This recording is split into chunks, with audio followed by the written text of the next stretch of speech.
semua yang ada di Zoom. Pada Sobat hari ini kita akan melanjutkan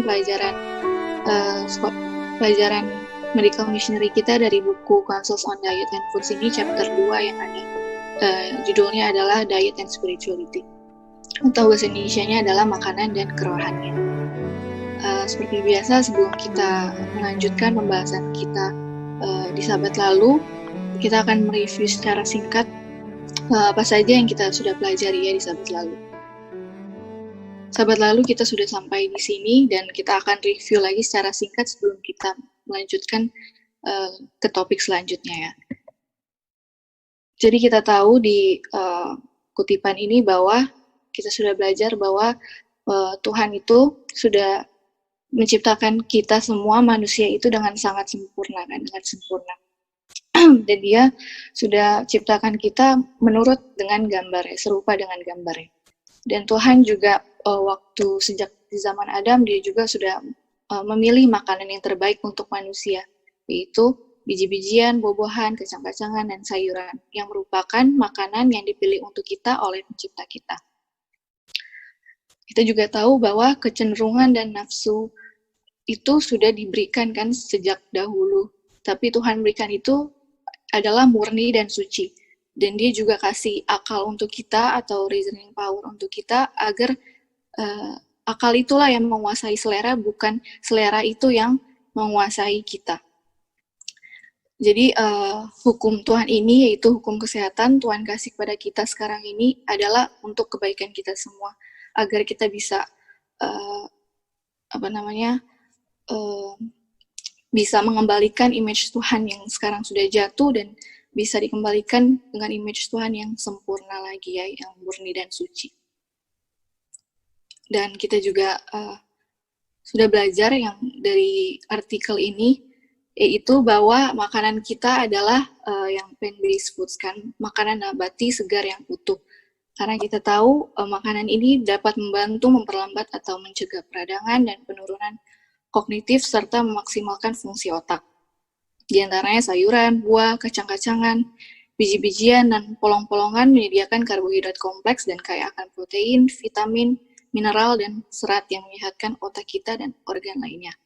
Kita juga tahu bahwa di makanan ini atau tanaman itu, tumbuh-tumbuhan itu yang kita konsumsi, di dalam situ ada zat-zat atau chemical yang manfaatnya untuk antioksidan alami dan antiinflamasi. Di dalam tumbuhan juga kita tahu kaya akan serat kan, akan fiber. Ada di sayuran, buah-buahan, dan biji-bijian. Yang gunanya adalah untuk memperlambat penyerapan gula usus, membuat lebih sedikit lonjakan insulin, dan resiko lebih rendah terkena diabetes dan peradangan. Selain itu, ternyata serat tumbuhan itu juga membantu kita merasa kenyang lebih cepat dan puas lebih lama, yang mencegah kita untuk makan berlebihan atau overeating. Jadi dengan makan makanan yang tinggi fiber, dia itu bisa membuat kita untuk lebih kenyang, bisa lebih cepat untuk merasa kenyang, dan juga mencegah kita untuk makan secara berlebihan ya, atau overeating. Dan ini yang kita pelajari juga di sahabat lalu, yang penting adalah keuntungan penting lain dari serat tanaman adalah memberi makan mikrobioma usus kita.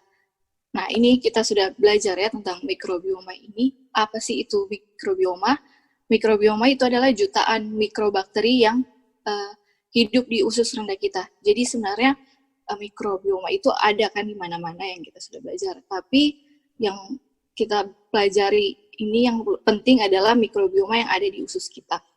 Dan itu jumlahnya sangat jutaan dan beragam ya.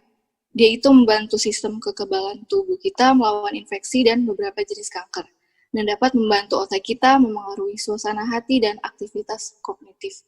Jadi ternyata di tubuh kita ini, di usus kita ini ada mikrobioma yang dia itu mempunyai banyak manfaat ya. Bukan hanya untuk kesehatan fisik, tetapi juga ternyata dia mempengaruhi mood kita, suasana hati kita, dan juga kita punya pikiran ya, kognitif atau cara berpikir kita. Ini sudah kita belajar, mikrobioma itu banyak sekali manfaatnya. Dia juga mencegah bakteri jahat untuk menjajah tubuh kita, dia juga mengembangkan sistem imun kita, dan juga dia menghasilkan beberapa vitamin, misalnya vitamin K dan beberapa vitamin B. Dan ini juga sudah kita belajar bahwa mikrobioma ini juga disebut otak kedua manusia kan. Kenapa disebut otak kedua manusia? Karena dia punya fungsi cara kerja di tubuh kita itu sama seperti cara kerja otak kita ya.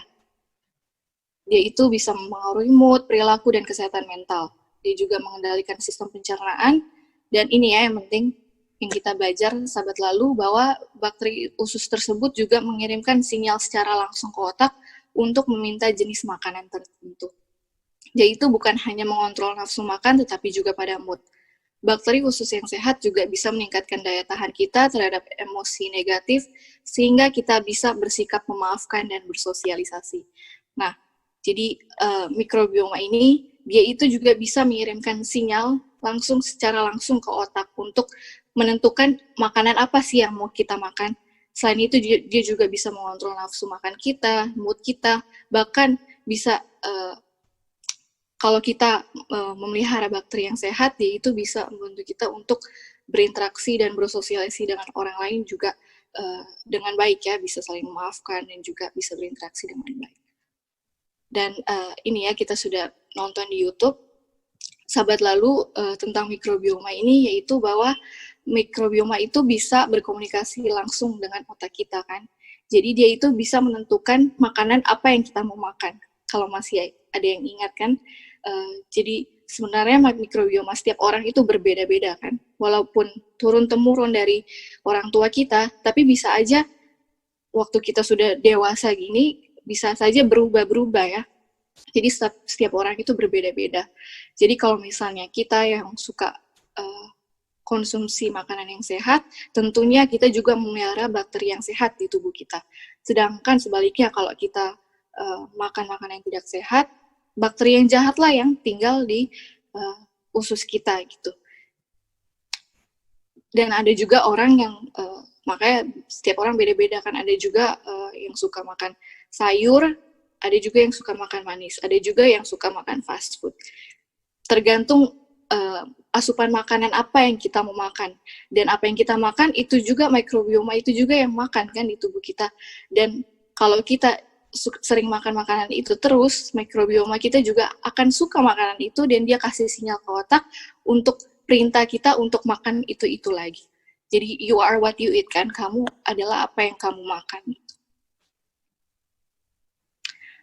Oke, dan kita juga belajar di subjudul selanjutnya, yaitu lakukanlah itu demi kemuliaan Tuhan, di mana Rasul Paulus bilang, apapun yang kamu makan, apapun yang kamu minum, dan apapun yang kamu lakukan, lakukanlah semua itu untuk kemuliaan Tuhan. Setiap bagian tubuh manusia itu harus dilindungi, kita harus waspada agar apa yang dimasukkan ke dalam perut janganlah melemahkan pikiran suci dan murni. Jadi dengan kita belajar tadi tentang secara fisiologi ya di tubuh kita, kita juga dapat mengerti ya kutipan ini, bahwa kita harus waspada agar apa yang dimasukkan ke dalam perut itu jangan melemahkan pikiran kita yang suci dan murni. Kenapa? Karena ternyata di tubuh kita ini ada bakteri-bakteri yang bisa menentukan itu tergantung apa yang kita makan kan. Oke, dan kita juga tahu bahwa setiap orang itu mempunyai hak asasi. Makanya Tuhan juga sudah berikan masing-masing power of choice kan, hak untuk memilih apakah kita memilih untuk menuruti hukum Tuhan ini atau tetap mau dikuasai oleh selera kita. Kita adalah miliknya berdasarkan penciptaan dan penebusan. Tubuh bukanlah milik kita sendiri yang akan kita perlakukan sekehendak kita untuk merusaknya dengan kebiasaan yang merosot, sehingga tidak mungkin bagi kita untuk memberikan pelayanan yang sempurna kepada Tuhan. Jadi sangat mustahil untuk kita yang mau melayani Tuhan dalam pekerjaan Tuhan, tapi masih dikuasai oleh selera kita. Istilahnya bukan Tuhan yang kontrol kita, tapi kita lah yang kontrol diri kita sendiri gitu. Dengan merusak dengan kebiasaan-kebiasaan yang salah ya, terutama dalam cara pola makan yang benar. Hidup dan pikiran kita adalah miliknya, dia melindungi kita setiap saat. Dia menjaga mesin itu tetap hidup, jikalau kita dibiarkan menjalankannya sendiri sedetik pun, kita akan mati. Makanya kita sepenuhnya bergantung kepada Tuhan. Nah, ini sudah sangat jelas ya kalau tubuh kita ini bukan milik kita sendiri, tapi ini adalah pemberian Tuhan, ini adalah titipan Tuhan di mana kita dipertanggungjawabkan untuk menjaganya, merawatnya dengan cara-cara yang Tuhan sudah kasih ya, yang sudah Tuhan tetapkan, yaitu melalui hukum kesehatan ini. Makanya jikalau kita dibiarkan menjalankannya sendiri sedetik pun, katanya kita akan mati. Makanya dibilang langsung selanjutnya dibilang kita sepenuhnya bergantung pada Tuhan. Sepenuhnya itu kan 100% kan. Jadi bukan hanya dalam hal makanan aja, tapi dalam hal lainnya juga ya, dalam kehidupan kita sehari-hari kita benar-benar bergantung sama Tuhan. Apalagi dalam hal makanan ini kan, pertarakan itu kan luas ya konteksnya. Dan untuk dihidupkannya itu kalau dengan usaha kita sendiri itu sangat mustahil, makanya benar-benar harus minta dan bergantung pada Tuhan untuk bisa menuruti hukum Tuhan ini ya, hukum kesehatan ini. Oke, dan juga kita sudah belajar dari subjudul selanjutnya, hubungan dengan hidup yang menang, bahwa makan, minum, dan berpakaian semua membawa pengaruh langsung kepada kemajuan kerohanian kita. Nah, terus dibilang lagi di sini, roh Tuhan tidak dapat menolong kita dan membantu kita dalam penyempurnaan tabiat kita, sementara kita memanjakan selera sampai merusak kesehatan, dan sementara kesombongan menguasai diri. Jadi kita nggak bisa, roh Tuhan itu nggak bisa menolong kita untuk menyempurnakan tabiat kita, sementara kita aja masih mau untuk memanjakan selera kita ya. Sampai akhirnya jadinya kesombongan diri lah yang akhirnya timbul, maunya kemauan kita aja gitu semua. Tak mungkin bagi orang yang memanjakan selera untuk memperoleh kesempurnaan Kristen. Nah, ini juga sudah sangat jelas bahwa sangat mustahil, nggak mungkin bagi orang yang mau memperoleh kesempurnaan Kristen atau memiliki karakter Kristus kalau dia masih mau memanjakan seleranya ya.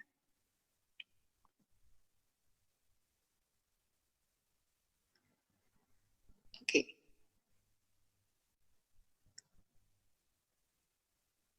Oke, dan ini juga kita juga sudah belajar bahwa dibilang dengan mengendalikan kuasa selera ribuan manusia tidak akan rusak.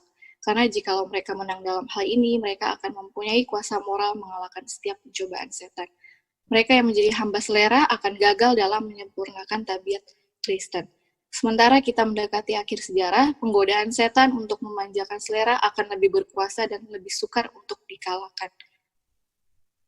Dia yang mengingini terang Bapa tentang reformasi kesehatan mempunyai satu pertolongan saat menyucikan diri melalui kebenaran. Dia layak mendapat kekekalan. Makanya kita tahu di Daniel 8 ayat 14, di sini dibilang Ka'bah adalah tubuh kita kan. Ka'bah itu harus di-cleanse dulu, harus dibersihkan untuk menghasilkan umat Tuhan kan. Dan kita tahu dengan apa di-cleanse, yaitu melalui firman Tuhan. Dengan firman Tuhan. Kita bisa di-cleanse dengan firman Tuhan yang atau hukum kesehatan ini yang Tuhan sudah kasih sama kita sekarang ini. Jadi hukum kesehatan ini Tuhan kasih kepada kita memang semuanya untuk kebaikan kita semua, agar kita bisa berkomunikasi dengan Tuhan, bisa melayani orang lain. Perlu sekali adanya pertarakan kan. Bukan hanya dalam hal makanan aja, tapi dalam pengertian yang luas ya, dalam segala hal. Karena Rasul Paulus bilang, apapun yang kamu makan, kamu minum, apapun yang kamu lakukan, lakukanlah semuanya itu untuk kemuliaan Tuhan. Agar kita bisa mempersembahkan tubuh kita ini juga dengan sempurna dan suci kepada Tuhan, dan agar kita bisa melayani dalam pekerjaan Tuhan, kita harus sehat dengan, dibilang tadi, waspada dengan memasukkan makanan apa yang akan kita makan. Tentunya dengan makanan yang Tuhan sudah pilih untuk kita dari zaman Adam. Oke, kita sahabat lalu sampai di sini. Mungkin sebelum kita lanjut, ada yang memberikan tambahan, pertanyaan, atau tanggapan, dipersilakan.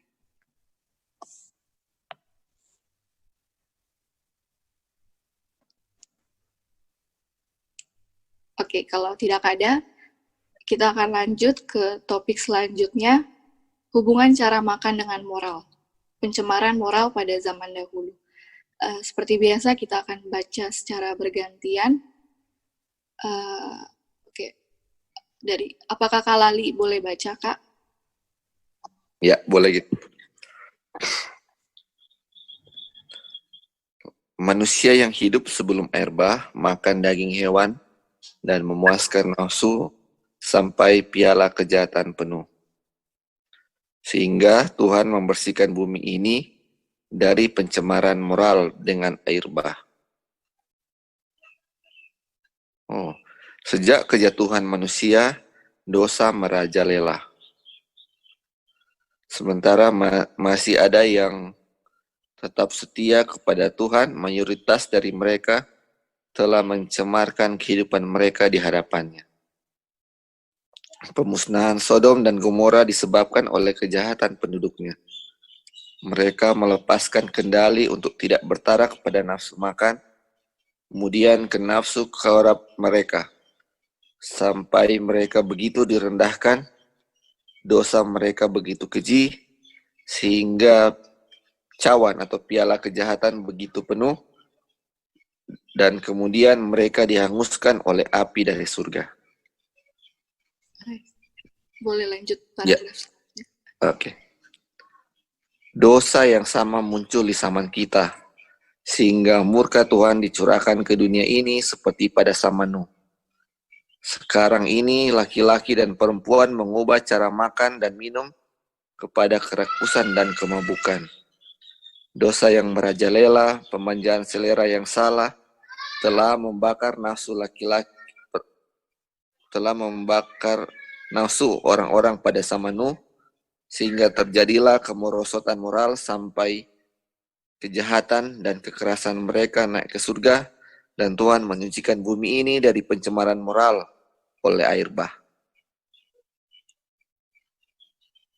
Dosa kerakusan dan kemabukan melumpuhkan kepekaan moral penduduk Sodom, sehingga kejahatan itu nampaknya menjadi kesenangan laki-laki dan perempuan di kota maksiat itu atau kota jahat itu. Kristus memberi amaran kepada dunia. Demikian juga seperti yang terjadi di zaman Lot. Mereka makan dan minum, mereka membeli dan menjual, mereka menanam dan membangun. Tetapi pada hari Lot keluar dari Sodom, turunlah hujan api dan hujan belerang dari langit dan membinasakan mereka semua. Demikianlah halnya kelak pada hari di mana Anak Manusia menyatakan dirinya. Mungkin ada poin penting, Kak, yang bisa diambil. Oh iya, bagus sekali ini kutipan. Jadi dulu kita pikirkan waktu sama Nuh di air bah, di dalam bahtera itulah mereka pertama kali makan daging. Ternyata sudah sebelum air bah itu mereka sudah memanjakan selera makan mereka kan. Jadi bukan di waktu air bah itu. Jadi kenapa Tuhan binasakan mereka? Karena salah satunya adalah pemanjaan selera kan. Bumi dibersihkan karena pemanjaan selera. Itu contoh pertama.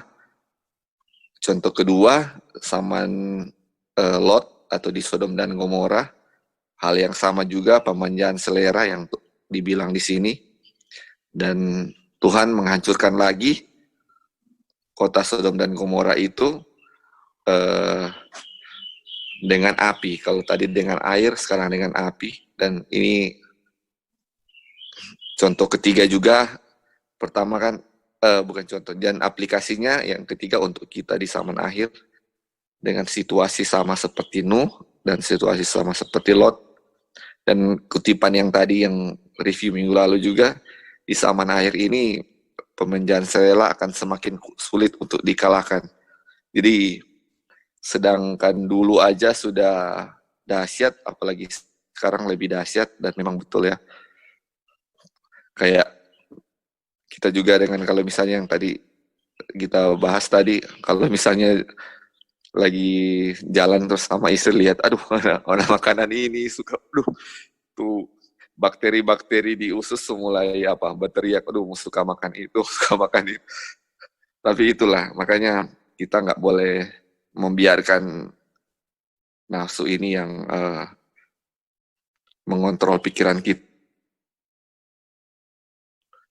mana yang kita mau ikuti kan, nafsu kita atau pikiran kita. Kalau nafsu yang kita mau ikuti, dialah yang akan kuasai kita. Kalau pikiran kita yang kita ikuti, dialah yang akan menguasai nafsu. Jadi kalau kita nggak ikut sama seperti yang contoh-contoh dua tadi, Nuh dan Lot, kita akan mengikuti apa yang terjadi pada mereka yang akan dibinasakan kan. Aduh, dengan cara segala cara Tuhan lakukan untuk membinasakan atau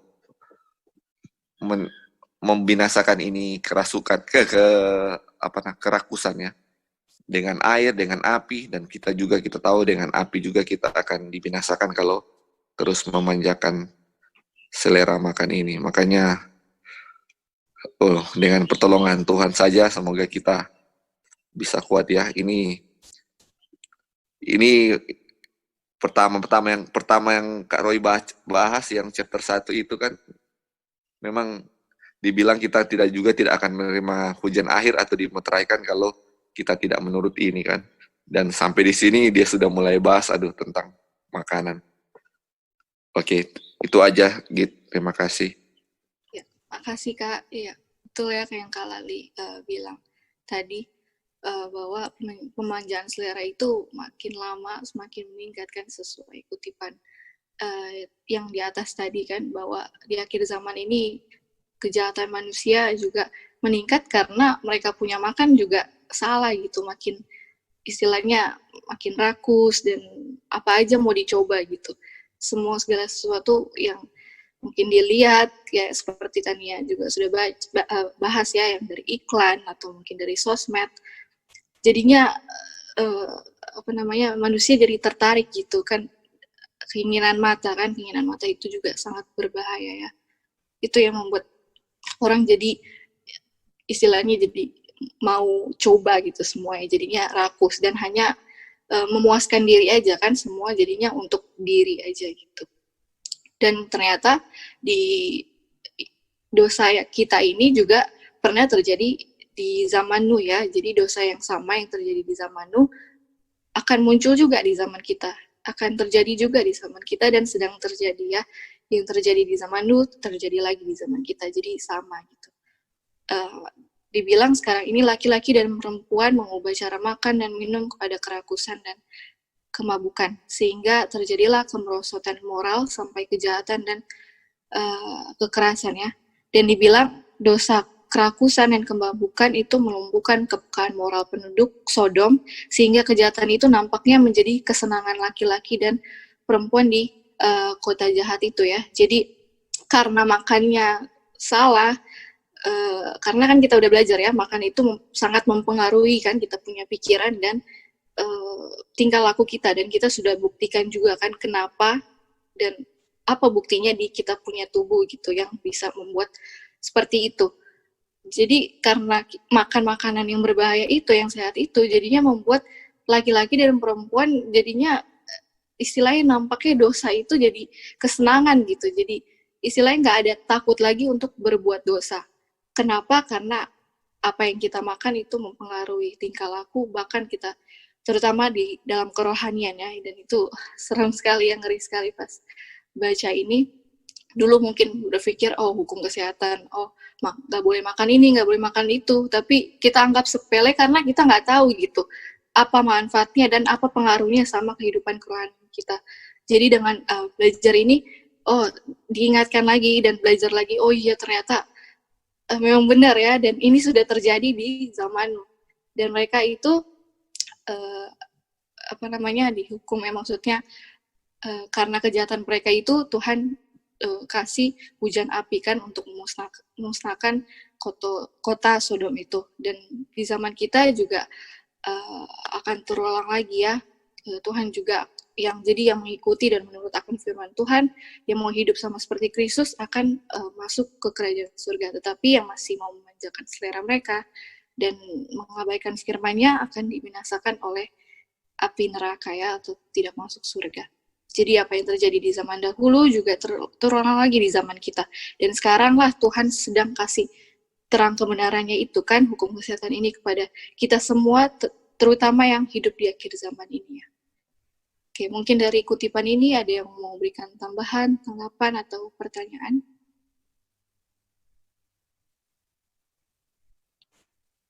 Oke, kalau tidak ada, apakah Kak Roy boleh baca, Kak, paragraf selanjutnya?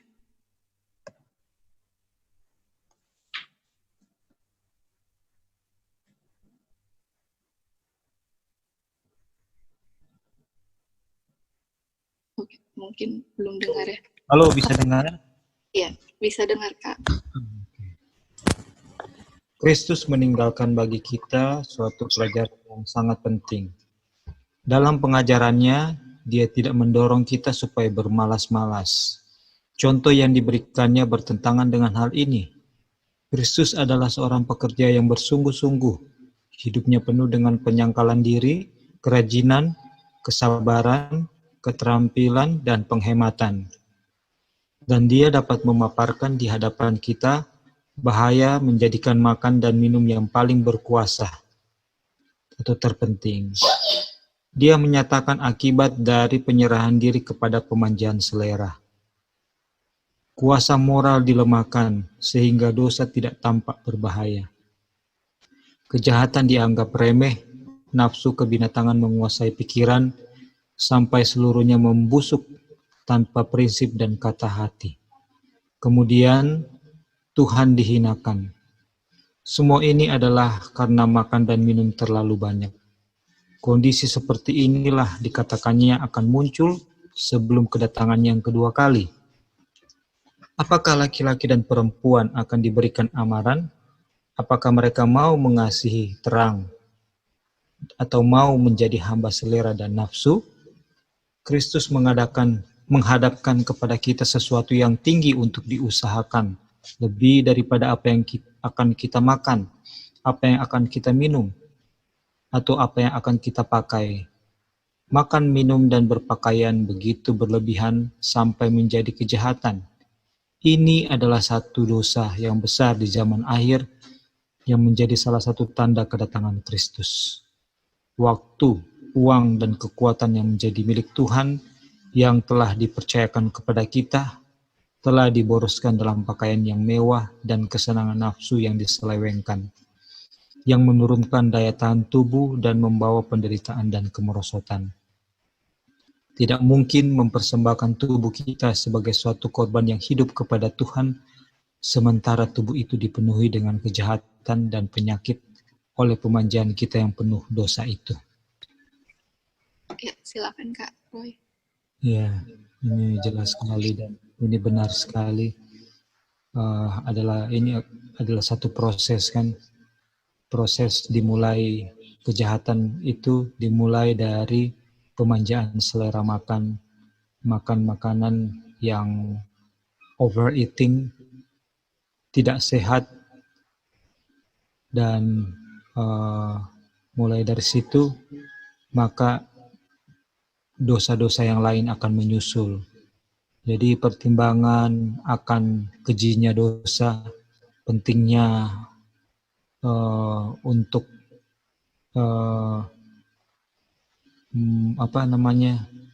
memiliki kepekaan rohani dan kepekaan terhadap sesama yang membutuhkan itu merosot. Jadi merosot pada akhirnya orang-orang atau kita ya itu akan bisa jadi bagi kita akan melakukan dosa, tetapi sudah pertimbangan sudah sangat dilemahkan. Jadi kita lihat tadi Tuhan Yesus punya kehidupan, dia tidak melakukan hal yang demikian ini semua. Dari situ dia punya kesanggupan untuk berdiri teguh di atas kebenaran itu sangat kuat karena dia sangat disiplin dalam menjaga dia punya pola makan ya, dia punya diet. Kemudian juga Tuhan Yesus dia memperkembangkan, dia punya kesanggupan, dia rajin, dia cekatan, dia istilahnya produktif ya. Jadi hemat, dia juga hemat dan dia produktif. Ya, karena kita tahu kalau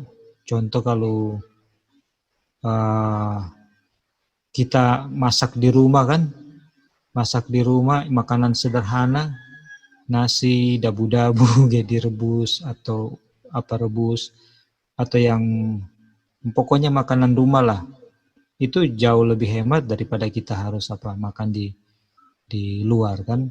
Nah, dari situ saja sudah ada pemborosan gitu. Jadi intinya kalau kita mau berubah, reformasi harus dimulai dari diet, dari pola makan yang baik dan benar gitu. Itu supaya yang lain bisa menyusul.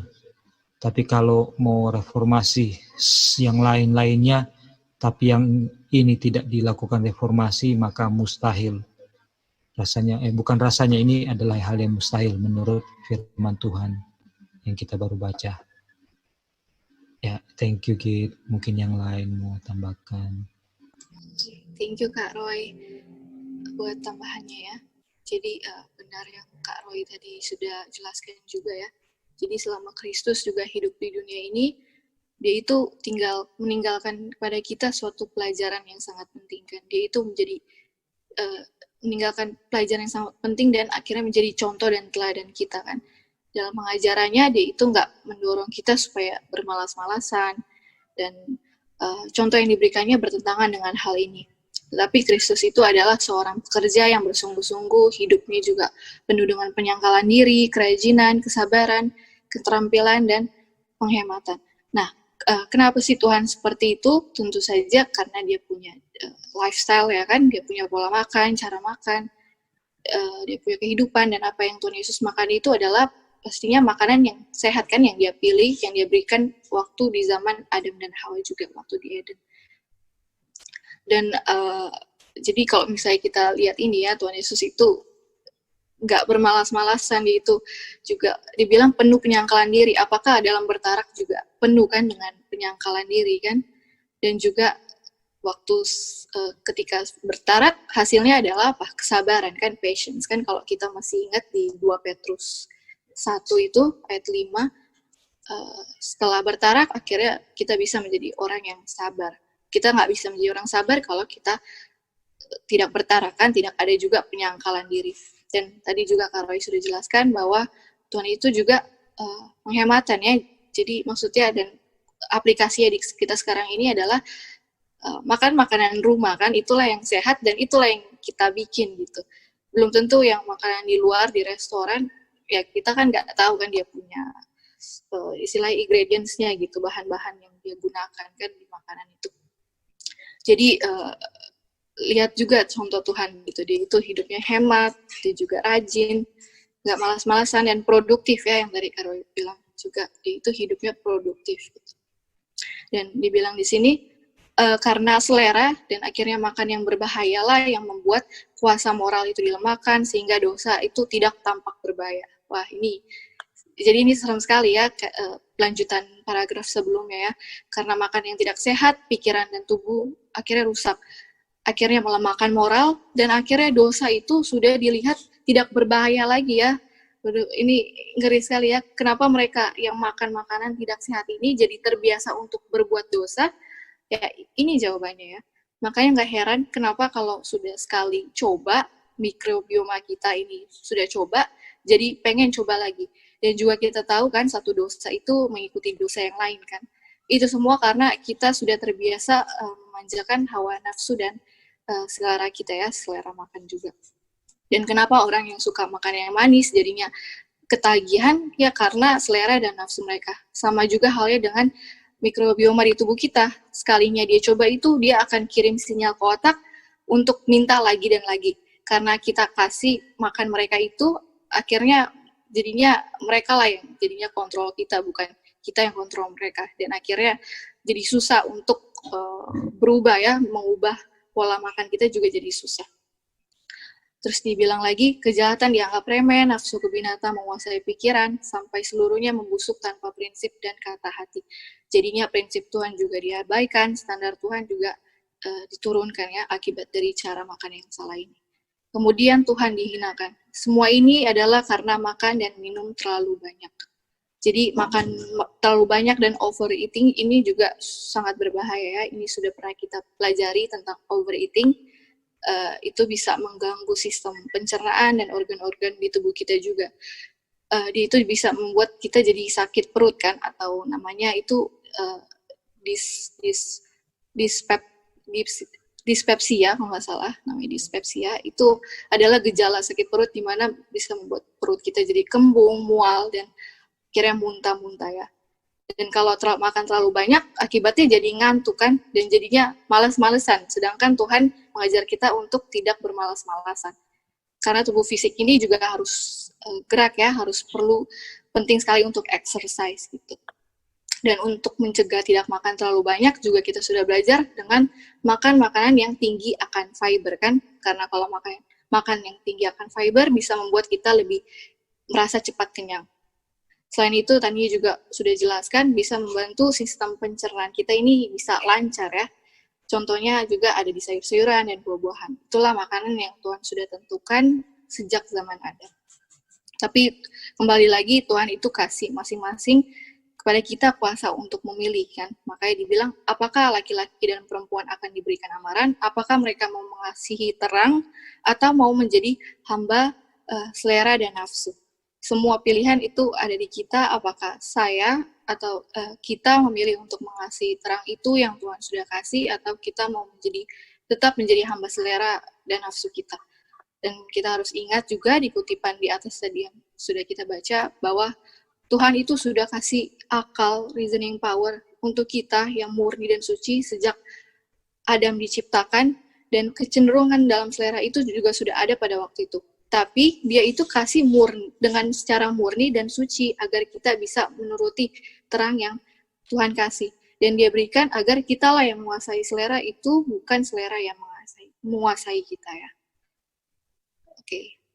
Dan ini juga sudah jelas bahwa makan, minum, dan berpakaian begitu berlebihan sampai menjadi kejahatan, ini adalah salah satu dosa yang besar di zaman akhir yang menjadi salah satu tanda kedatangan Kristus. Waktu, uang, dan kekuatan yang menjadi milik Tuhan, yang telah dipercayakan kepada kita, telah diboroskan dalam pakaian yang mewah dan kesenangan nafsu yang diselewengkan, yang menurunkan daya tahan tubuh dan membawa penderitaan dan kemerosotan. Jadi makan, minum, dan berpakaian yang berlebihan pun itu menjadi suatu kejahatan ya. Di sini ada satu lagi ya tentang berpakaian. Dalam hal berpakaian pun kalau kita istilahnya jadi addicted gitu, jadi kira kayak terlalu suka sekali gitu dengan mode fashion berpakaian yang berlebihan, itu bisa menjadi dosa yang besar di zaman akhir. Dan itu lah yang menjadi salah satu tanda kedatangan Kristus ya dibilang. Nah, kenapa kayak gitu? Karena dibilang waktu, uang, kekuatan yang harusnya milik Tuhan, tapi kita boroskan kan dalam pakaian yang mewah dan hanya untuk kesenangan nafsu saja.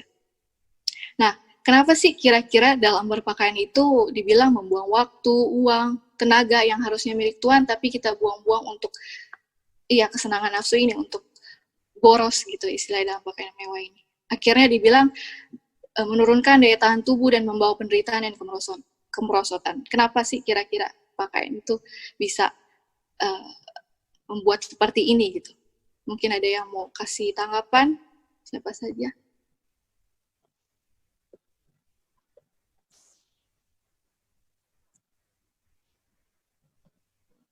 Mungkin ada yang mau kasih pendapat, kenapa sih kira-kira pakaian ini juga bisa menurunkan daya tahan tubuh kita gitu?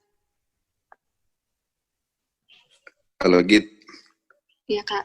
ya mungkin yang kita sudah bahas yang lalu ya, kenapa pakaian itu bisa menurunkan kesehatan. Kan kita tahu model-model sekarang yang kita lupa ya kapan yang bilang dia punya biasa yang model-model sekarang yang sempit-sempit, yang ketat-ketat, itu pertama dia menghambat itu sirkulasi darah kan. Oh iya, perjalanan hari Jumat lalu kalau salah. Terus juga kalau pakaian sekarang terkenal dengan kalau nggak ada tangan atau kaki pendek, itu membuat tubuh kita dingin kan, sedangkan ekstremitas itu harus selalu hangat, yaitu tangan kaki harus selalu hangat. Jadi kalau misalnya nggak tertutup, itu biasa akan menimbulkan banyak penyakit yang akan menyusul. Itu yang pertama ya. Yang kedua, maksudnya apa tadi, sempit dan tidak tertutup, itu sangat mengganggu itu kesehatan. Jadi kalau sempit itu sirkulasi darah untuk ke ujung-ujung juga terhambat, tambah tidak tertutup, lebih parah dia punya kondisi, jadi bisa penyakit lebih cepat bisa datang. Mungkin itu dia. Ya, thank you Kak. Iya, Kak Lali, apa ada lagi? Iya, itu aja gitu. Yang pengaruh. Iya Kak, thank you Kak. Iya, jadi yang Kak Lali benar ya. Dalam kesehatan tubuh kita juga tadi yang Kak Lali sudah sebutkan, pakaian yang ketat, habis itu yang terbuka, sehingga sirkulasi darah kita juga nggak lancar dan juga akhirnya jadi dingin ya, karena kan yang harus ketutup kan yang jauh dari jantung kan, jadi itulah yang harus ditutup supaya sirkulasi dapat berjalan dengan lancar. Nah, kalau dipikir-pikir ya, ini juga sebenarnya berdasarkan pengalaman ya, kalau ternyata pakaian ini juga bisa membuat kita punya pikiran terganggu gitu. Contohnya apa?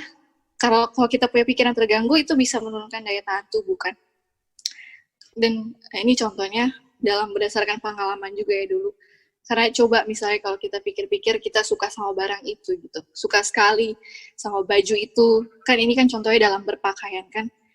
Kita suka sekali sama baju itu, akhirnya udah lihat nih misalnya di toko gitu, akhirnya jadi kepikiran, jadi timbul pengen, oh harus beli pokoknya, nanti kita bakal beli gitu, suatu saat nanti kita akan beli, sampai akhirnya kebawa tidur gitu, nggak bisa tidur, dipikirin terus. Ini bukan hanya pakaian ya, misalnya apapun itu ya barang, sampai akhirnya nggak bisa tidur, dipikirin terus, karena nggak mau ketinggalan zaman, cari cara apapun agar barang itu dibeli. Apalagi kalau misalnya teman kita punya dan kita nggak punya dan kita suka sekali, pasti dibawa tidur sampai akhirnya ya susah untuk tidur kan, jadinya dipikiran terus, jadi gelisah dan yang bukan prioritas dalam hidup tapi dibuat sampai nggak bisa tidur. Akhirnya kalau nggak bisa tidur, daya tahan tubuh jadi lemah kan, akhirnya jadi gelisah, cemas, akhirnya menderita gitu.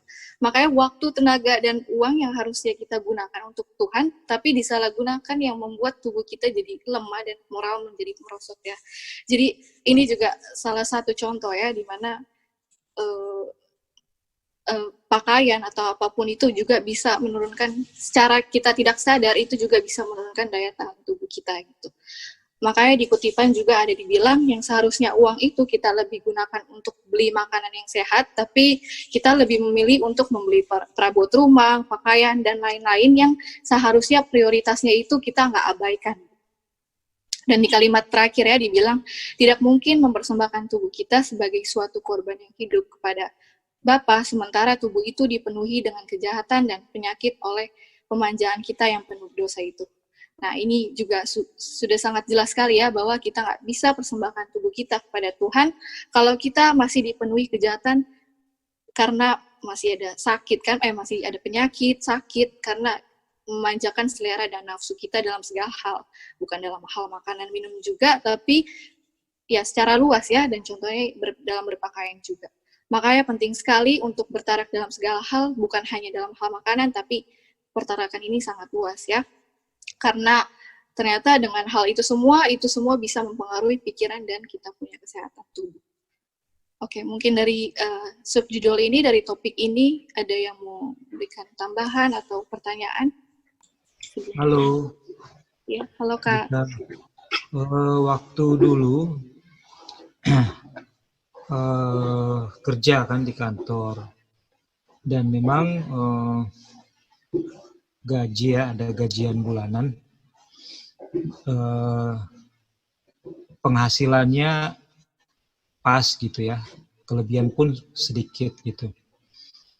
Tapi karena obsesi untuk, ini kan jadi obsesi kan, kata-kata yang tadi kita bilang, jadi dibawa mimpi, jadi suka gitu ya. Jadi punya planning untuk beli barang-barang yang sudah melebihi fungsinya. Itu sebenarnya kan intinya. Fungsinya pakaian itu apa? Untuk melindungi tubuh dari panas, dingin, gitu kan. Tapi sudah melebihi fungsi karena sudah harganya sudah overprice gitu, dari over budget. Akhirnya ada kartu kredit nih. Ini pengalaman yang lalu. Pegang kartu kredit yang sudah lagi sale kita gesek kartu kredit. Kemudian ada bunganya. Akhirnya dia sampai di limit kartunya. Kita kalau sudah limit begitu ya, kalau gaji begitu kita bayar dengan cicilan dan kartu kredit dibayar dengan cicil, itu lama sekali mau lunas karena bunganya 2,4 apa 2,6% kalau nggak salah per bulan. Jadi ini yang namanya kita punya resources, jadinya kita bekerja untuk membiayai hal-hal yang berhubungan dengan kesenangan atau penyelewengan ya. Kita punya resources dipergunakan untuk hal-hal yang tidak perlu. Dan ini kita pernah lewati, bukan berarti juga sekarang sudah terbebas dari hal seperti itu. Artinya kenapa kita bilang begitu, karena kita tidak boleh kan selalu merasa puas diri bahwa saat ini itu dulu, sekarang sekarang mungkin ada banyak hal-hal yang lain juga yang perlu pertolongan Tuhan untuk konteks yang sama tapi dalam bentuk lain, itu yang mungkin masih ada di kita gitu ya. Itu yang selalu. Jadi memang ini mengingatkan kembali kita, dan standarnya memang harus selalu dilihat sama standarnya Tuhan Yesus ya. Kalau kita lihat diri compare to others, mungkin kita sudah better secara manusiawi. Tapi kalau compare to Jesus, waduh, itu memang betul-betul kita jauh ya.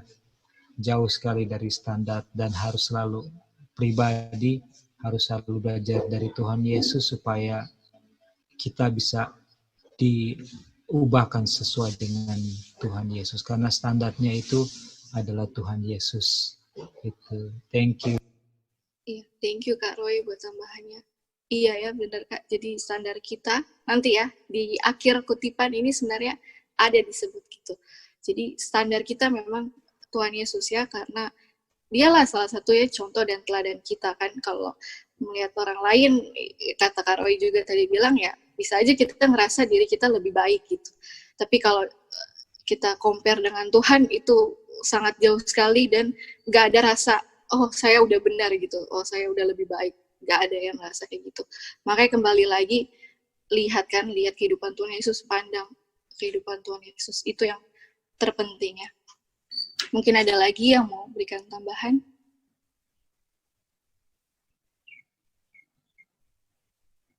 Oke, kalau tidak ada, kita akan lanjut ke subjudul selanjutnya. Judulnya adalah kejahatan merajalela karena selera yang tidak terkendali. Oke. Apakah Tania boleh baca, Tan?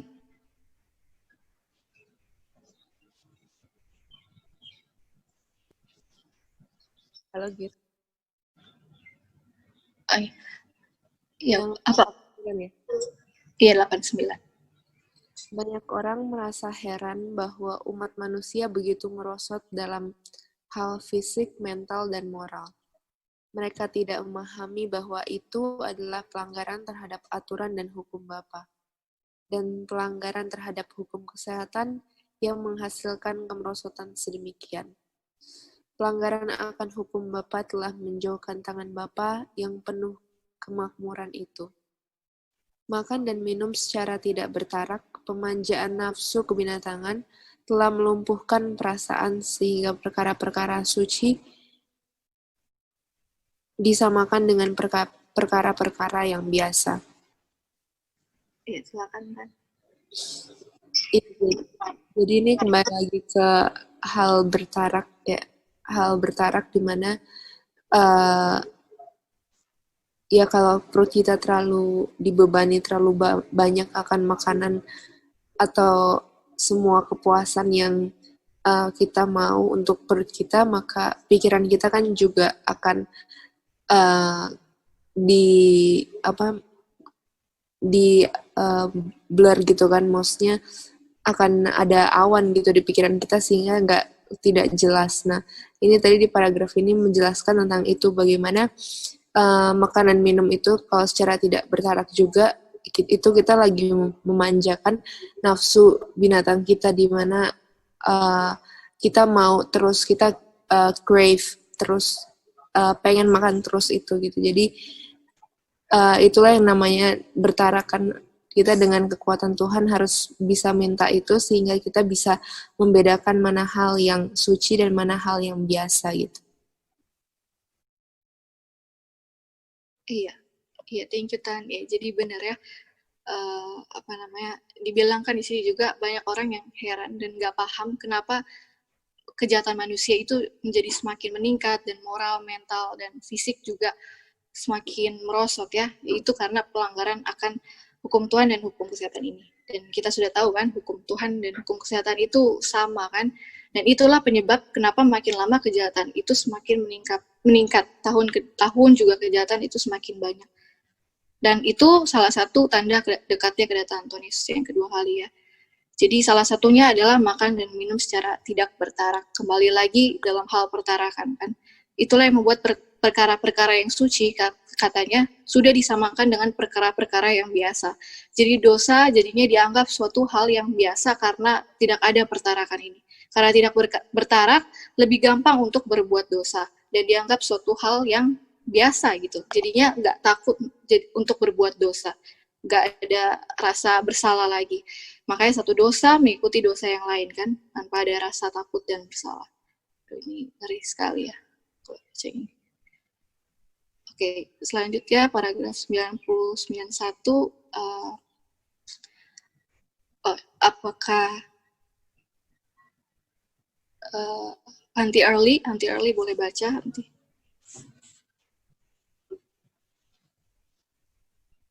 Oke. Nomor 90 ya. Iya. Mereka yang membiarkan diri mereka diperhamba oleh selera yang rakus, sering melangkah lebih jauh dan merendahkan derajat mereka oleh pemanjaan nafsu yang dirangsang karena makan dan minum tidak bertarak. Mereka melepaskan nafsu kebinatangan sehingga intelek dan kesehatan sangat menderita. Pertimbangan sehat menjadi rusak karena kebiasaan kejahatan yang melampaui batas. 91 juga? Iya. Makan dan minum tidak teratur, berpakaian dengan tidak pantas, merendahkan pemikiran dan mencemarkan hati, dan juga memperbudak sifat jiwa yang agung sampai mencapai pada taraf nafsu kebinatangan. Silakan nanti Arli, ada poin penting. Mungkin ini dia ngomongin untuk orang yang ini kali ya, yang masih makan daging atau makanan yang sudah sehat pun nggak boleh kebanyakan ya. Iya. Kalau makan buah kebanyakan nggak tahu boleh nggak ini. Mungkin sama juga, saya rasa sama juga nggak boleh juga kalau sudah melampaui batas. Karena pengalaman saya sendiri, kalau saya udah makan buahnya kebanyakan dibuat smoothie, itu juga langsung saya mengalami kayak sakit kepala, disi kayak gembung gitu. Rupanya ini dikatakan nggak boleh makan yang kelewatan, juga termasuk makanan sehat juga nggak boleh kebanyakan ya. Apalagi kalau sampai dibilangin nafsu kebinatangan ini berarti sampai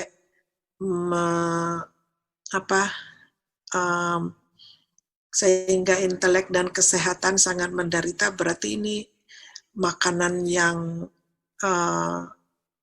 bukan makanan yang sehat gitu. Karena sudah sampai ke binatangan dan juga pertimbangan sehat sudah rusak karena kejahatan yang melampaui batas. Berarti ini udah bukan yang sehat lagi ya. Dan juga makanan dan minum yang tidak teratur. Jadi kalau di sini kalau minum pun tidak teratur, berarti harus pakai jam-jamnya ya. Nggak bisa sembarangan minum.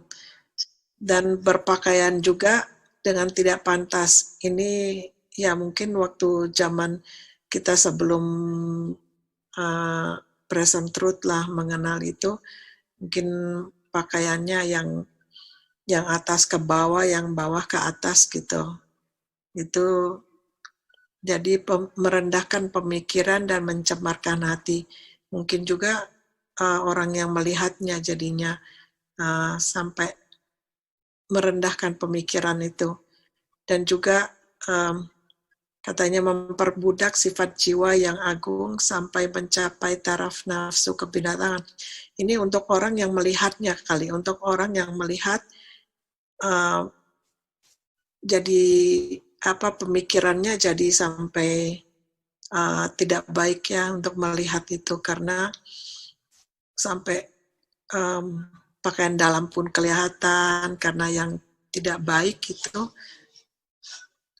Ini menceritakan sampai ke binatang itu berarti sudah mengganggu pikiran orang yang melihat, bukan hanya yang memakai saja, tetapi yang melihat pun lebih parah lagi gitu. Apalagi orang yang mempunyai pemikiran yang tidak mengenal Tuhan, dan itu bisa membuat satu kejahatan, dan bisa saja sampai di melebihi taraf yang di batas-batas tertentu. Thank you. Thank you, Auntie Early. Iya, jadi yang Auntie Early juga sudah bilang itu benar. Karena dibilang di sini karena mereka yang membiarkan terbiasa mengikuti mereka punya selera, sudah biasa diperhamba dikuasai selera yang rakus, sehingga intelek dan kesehatan menjadi sangat menderita kan, karena makan, minum, dan berpakaian yang tidak bertarak gitu. Nah, salah satunya tadi yang Auntie Early juga sudah jelaskan, jadinya sifat kebinatangan juga muncul ya. Maksudnya juga sifat dari tingkah laku binatang itu juga jadinya ada di kita gitu kan. Contohnya overeating kan, yang makan terlalu banyak ya rakus ya istilahnya. Itu kan sebenarnya sifat dari binatang kan, tapi karena kita juga seperti itu, karena pengaruh dari makanan juga, kita jadinya seperti ya cara makannya juga seperti kayak sifat binatang gitu, yang rakus ya, yang terlalu over gitu, maunya semua juga dicobain, overeating kan. Makanya walaupun ini juga walaupun kita sudah makan yang sehat, itu kan dalam konteks makan yang tidak sehat, dan walaupun kita sudah makan yang sehat, udah misalnya sudah vegan, tapi harus ada dalam porsinya juga ya. Ini juga sudah pernah kita pelajari ya di pelajaran nutrition, kalau masih ada yang ingat, ada porsi di dalam kita punya piring kan, dia punya porsi segimana di piring kita ya. Dan untuk pakaian juga tadi yang Rogi juga sudah jelaskan, bukan untuk kita juga, tetap dosa itu bukan untuk kita juga kalau kita melanggar cara berpakaian yang benar, yang tidak pantas, tetapi orang lain juga ikut berdosa karena cara berpakaian kita ya. Jadi istilahnya jadi membuat dosa juga untuk orang lain kan. Jadi ini juga sangat penting ya, dimana ini juga bisa mempengaruhi kerohanian kita, kerohanian orang lain juga. Jangan jadi batu sandungan kan orang lain juga, dan terutama untuk kesehatan tubuh kita ya. Oke, kita lanjut. Apakah Kawanda bisa baca Kak paragraf selanjutnya? Bisa gitu. Halo, bisa dengar? Iya, bisa Kak. Oke. Janganlah orang yang mengaku saleh menganggap sepele kesehatan tubuh dan memuji diri mereka bahwa kurang tertarakan bukanlah dosa, dan tidak mempengaruhi kerohanian. Ada hubungan erat antara alam fisik dan alam normal. Standar kebajikan ditinggikan atau direndahkan oleh kebiasaan fisik. Makan makanan terbaik secara berlebihan akan menghasilkan kondisi perasaan moral yang lemah. Jikalau makanan itu bukanlah yang paling menyehatkan, pengaruhnya lebih berbahaya lagi. Kebiasaan apa saja yang tidak meningkatkan kegiatan organ tubuh, merendahkan pikiran yang cerdas dan agung. Kebiasaan makan dan minum yang salah akan menyebabkan pemikiran dan perbuatan yang salah. Pemanjaan selera mendukung sifat kebinatangan dan menguasai pikiran dan roh. Hindari nafsu daging yang berperang melawan jiwa adalah bahasa Rasul Petrus. Banyak menganggap amaran ini hanya berlaku kepada orang yang amoral, tetapi itu mempunyai makna yang lebih luas. Itu melindungi kita dari setiap pemuasan selera dan nafsu yang berbahaya. Amaran ini menyangkut penggunaan bahan perangsang dan narkotik seperti teh, kopi, tembakau, alkohol, dan morfin. Pemanjaan seperti ini dapat digolongkan di antara nafsu dan membawa pengaruh jahat terhadap tabiat moral. Makin cepat kebiasaan berbahaya ini dibentuk, makin besar pengaruhnya terhadap korban dalam perbudakan nafsu, maka semakin pasti mereka merendahkan standar rohani. Silakan, Kak. Git, boleh ke atas, Git.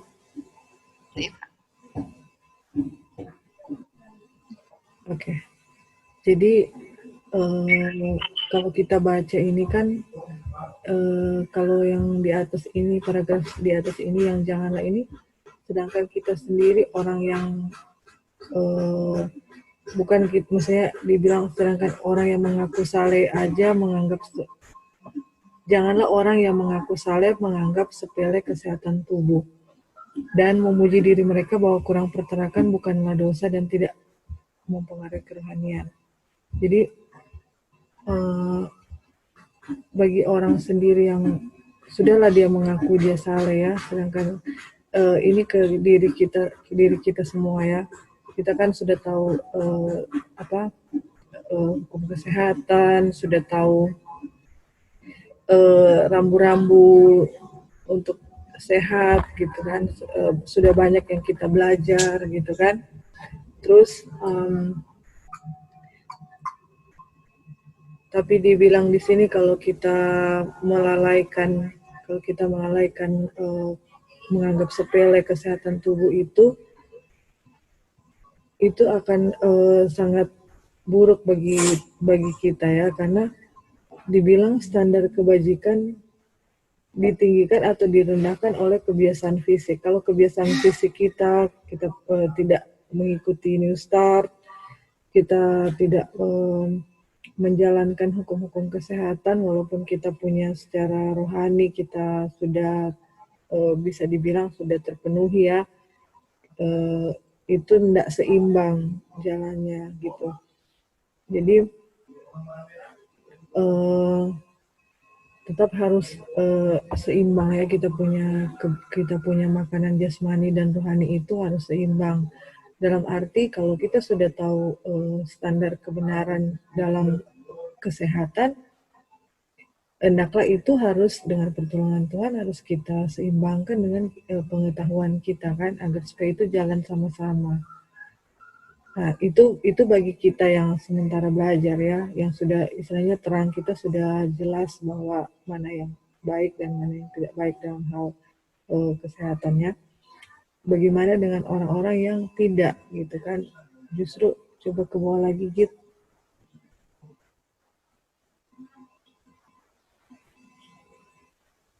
Kalau ini kan jelas-jelas kita yang sudah belajar kan, kita enggak lagi makan makanan seperti ini ya, kita yakin ya, makan makanan yang daging atau narkotik, teh, kopi, tembakau, alkohol, morfin. Yang jelas kita sudah tidak kita semua tidak mengkonsumsi ini kan. Dan ini adalah amaran untuk, tapi ini sebagai amaran juga untuk kita bahwa di sini makin cepat kebiasaan berbahaya ini dibentuk, makin besar pengaruhnya terhadap korban dalam perbudakan nafsu. Jadi kita melihat bagaimana mengerikannya dengan kita mengkonsumsi hal-hal yang tidak sehat. Bukan hanya itu tidak baik untuk kita punya tubuh, tetapi kita jadi budak akan baik dalam hal makanan dan nafsu ya. Dan yang paling mengerikan lagi, kita jadi merendahkan standar kerohanian. Jadi ini sangat diingatkan kembali untuk kita semua. Kita yakin semua kita lagi dalam pergumulan ya, dengan selera kita, baik dalam makan, minum, dan dalam istirahat. Semuanya kita yakin semua dalam pergumulan. Dan ini diingatkan kembali betapa bahayanya kalau kita sudah tahu dan kita tidak menghidupkannya. Itu sangat mempengaruhi kita punya kerohanian, karena semuanya kan kembali lagi dari meja makan kan, itu pertarakan. Jadi kalau kita sudah mulai dari makan dan minum, otomatis semuanya akan mengikuti ya. Kalau kita hanya mulai dari sekedar pengetahuan, tetapi pada kenyataannya dalam kehidupan sehari-hari, praktek dalam hal ini semua kita belum 100%. Kita berdoa minta kekuatan dari Tuhan agar supaya kita bisa disanggupkan untuk menghidupkan ini semuanya. Iya gitu. Thank you. Ya, thank you kawan. Ya, jadi benar ya yang Kak Wanda juga sudah jelaskan. Tadi di sini kan dibilang, janganlah orang yang mengaku saleh menganggap sepele kesehatan tubuh dan memuji diri mereka bahwa kurang pertarakan bukanlah dosa dan tidak mempengaruhi kerohanian. Oke, jangan kita juga mengaku sudah saleh kalau kita juga masih menyepelekan, tidak peduli dengan hukum kesehatan ini, dengan kesehatan tubuh kita juga gitu. Jangan kita juga mengaku sebagai orang Kristen ya, bahkan orang Advent yang sudah menerima terang yang paling besar, kalau juga kita masih nggak mau ikut cara ya Tuhan kayak gini, dan bahkan memuji diri bahwa kurang bertarak itu bukan suatu hal yang dosa dan nggak mempengaruhi kerohanian kita sama sekali. Ini bahaya ya. Kita sudah belajar bahwa itu sangat mempengaruhi sekali kita punya kerohanian, bahkan moral kita. Jangan karena kita susah tinggalkan dosa ini, salah satunya dalam bertarak, jadinya kita menurunkan standar Tuhan, apalagi mengaku diri kita sebagai orang yang sudah saleh, sudah yang paling benar dan tahu semuanya. Karena sebenarnya yang terpenting adalah bukan kita menjadi pembawa firman kan, bukan karena kita menjadi pembawa firman, pendengar firman, penerima firman yang besar, tapi yang terpenting adalah bagaimana saya itu bisa menjadi pelaku firman itu sendiri gitu. Makanya standar kebajikan ditinggikan atau direndahkan oleh kebiasaan fisik kan. Makan makanan terbaik secara berlebihan akan menghasilkan kondisi perasaan moral yang lemah. Jikalau makanan itu bukanlah apa yang menyehatkan, pengaruhnya lebih berbahaya lagi kan. Kayak apa yang kita makan itu sangat mempengaruhi sikap kita. Standar Tuhan ditinggikan atau direndahkan tergantung dengan kebiasaan fisik kita. Kalau kita overeating, walaupun makanan itu sehat, itu juga nggak baik gitu, bisa melemahkan moral kita juga. Apalagi dibilang kalau kita overeating dan makanannya makanan yang tidak sehat, itu lebih berbahaya lagi ya. Dan kita juga belajar kan, di tubuh kita ada mikrobioma yang mengirim sinyal ke otak, tergantung apa yang saya atau kita makan. Kalau saya makan sehat, tentunya bakteri-bakteri yang sehat lah yang tinggal di usus kita. Tapi kalau kita makan yang tidak sehat, tentunya mikrobioma atau bakteri yang tidak sehat yang tinggal di usus kita. Dan itulah penyebab di mana apa yang kita makan itu sangat mempengaruhi kita punya kesehatan fisik, bukan hanya fisik tetapi juga kesehatan moral dan pikiran dan juga kehidupan kerohanian kita ya. Makanya dibilang lagi di sini, kebiasaan makan dan minum yang salah akan menyebabkan pemikiran dan perbuatan yang salah juga. Pemanjangan selera mendukung sifat kebinatangan dan menguasai pikiran dan roh. Terus tadi dibilang juga kan di sini, amaran ini menyangkut penggunaan bahan perangsang dan narkotik seperti teh, kopi, tembakau, alkohol, dan morfin. Ini juga kita percaya semua di sini sudah tidak konsumsi lagi ya. Dan ini juga tentang ini semua, tentang teh, kopi, ini juga sudah pernah kita pelajari ya, yang membuat kita jadi addicted karena ada kandungan-kandungan di dalam kopi dan teh ini, atau apa namanya, apa ya kalau teh kopi itu yang kopi Kafein. Oh ya, kafein ya.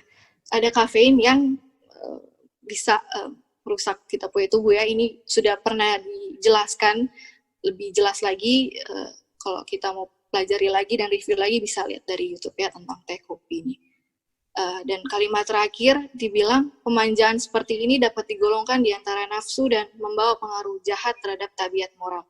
Makin cepat kebiasaan berbahaya ini dibentuk, makin besar pengaruhnya terhadap korban dalam perbudakan nafsu, maka semakin pasti mereka merendahkan standar kerohanian. Nah, ini juga tadi sudah dijelaskan Kawanda ya.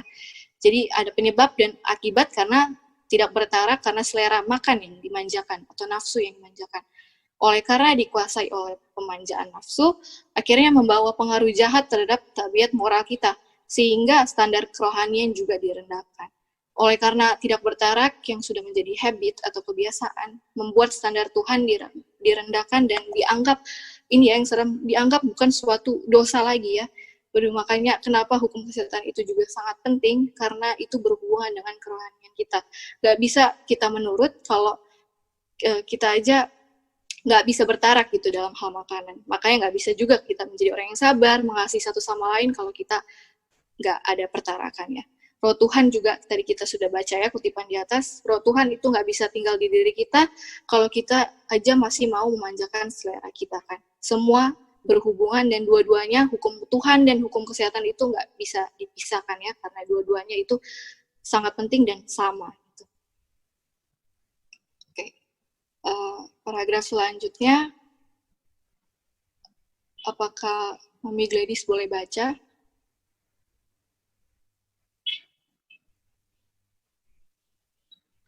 Oke, Git.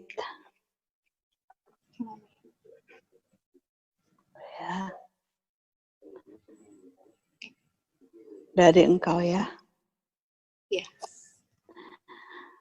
Engkau perlu bertarak dalam segala hal. Peliharalah kuasa pemikiran yang lebih tinggi, sehingga pertumbuhan sifat kebinatangan lebih lambat. Tidak mungkin bagimu menambah kekuatan rohani, sementara selera dan nafsumu tidak dikuasai sepenuhnya. Wow. Rasul yang diilhamkan itu berkata, tetapi aku melatih tubuhku dan menguasainya seluruhnya, supaya sesudah memberitakan Injil kepada orang lain, jangan aku sendiri ditolak. Saudaraku, saya mohon kepadamu, bangkitlah dan biarkanlah pekerjaan Roh Bapa mencapai lebih dalam, bukan hanya di luar. Biarlah itu menyusup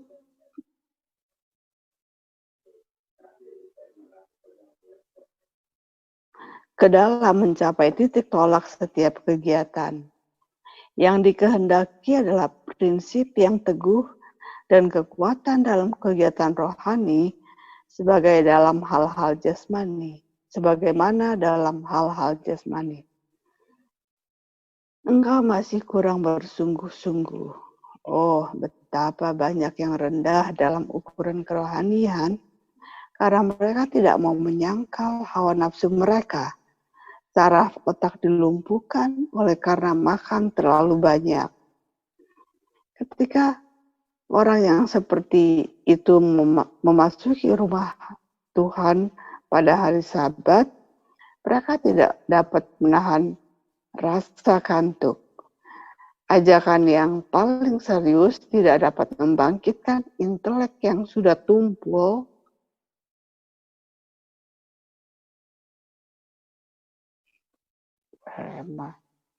dan lemah. Kebenaran dapat dihadapkan dengan perasaan yang mendalam, tetapi itu tidak dapat merangsang pemikiran atau menerangi pengertian. Apakah mereka sudah belajar dalam hal segala perkara demi kemuliaan Tuhan. Oke, Mami Edis. Silakan, Mami. Mungkin ada poin yang bisa diambil. Ya, boleh turun sedikit.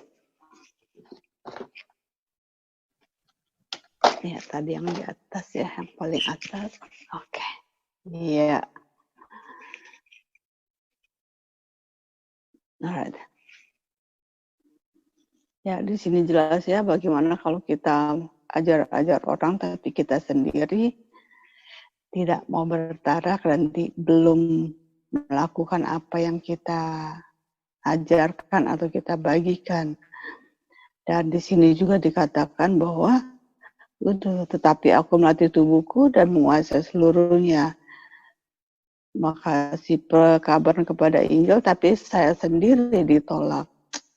Luar biasa. Oke, jadi ini memang untuk pribadi saya, untuk pribadi, lepas pribadi.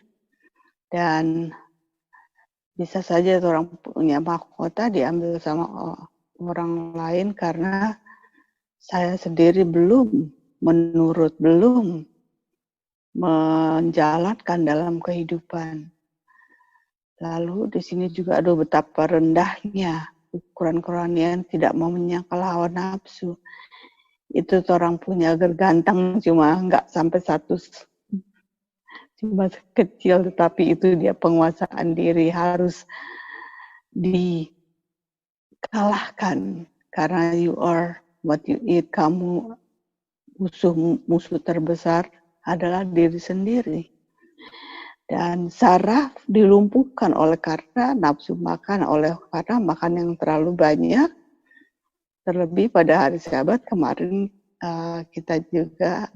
kami juga ada Bible study, di mana kalau hari Sabat karena terlalu kenyang, terlalu lelah juga sepanjang hari Jumat, sehingga hari Sabat yang mestinya hari sukacita, hari kita punya komunikasi dengan Tuhan lebih erat, malahan menjadi lelah, ngantuk, bawaannya mau tidur saja. Dan ini dia diperjelas lagi, menjadi lumpuh kita punya otak. Dan yang paling lebih serius lagi di sini adalah kebenaran dapat dihadapkan dengan perasaan yang mendalam, tetapi itu tidak dapat merangsang pemikiran atau menerangi pengertian. Bagaimana kita mengerti firman Tuhan kalau kita sendiri tidak mau berusaha, tidak mau membuat kita rela untuk diajar, dan kita tidak mau menurut yang telah kita pelajari selama ini. Jadi, biarlah kemuliaan Tuhan kita jalankan dan kita lakukan dengan apa yang sudah difirmankan. Itu yang kita minta sama Tuhan. Karena selalu kita jatuh dan Tuhan selalu ada untuk kita.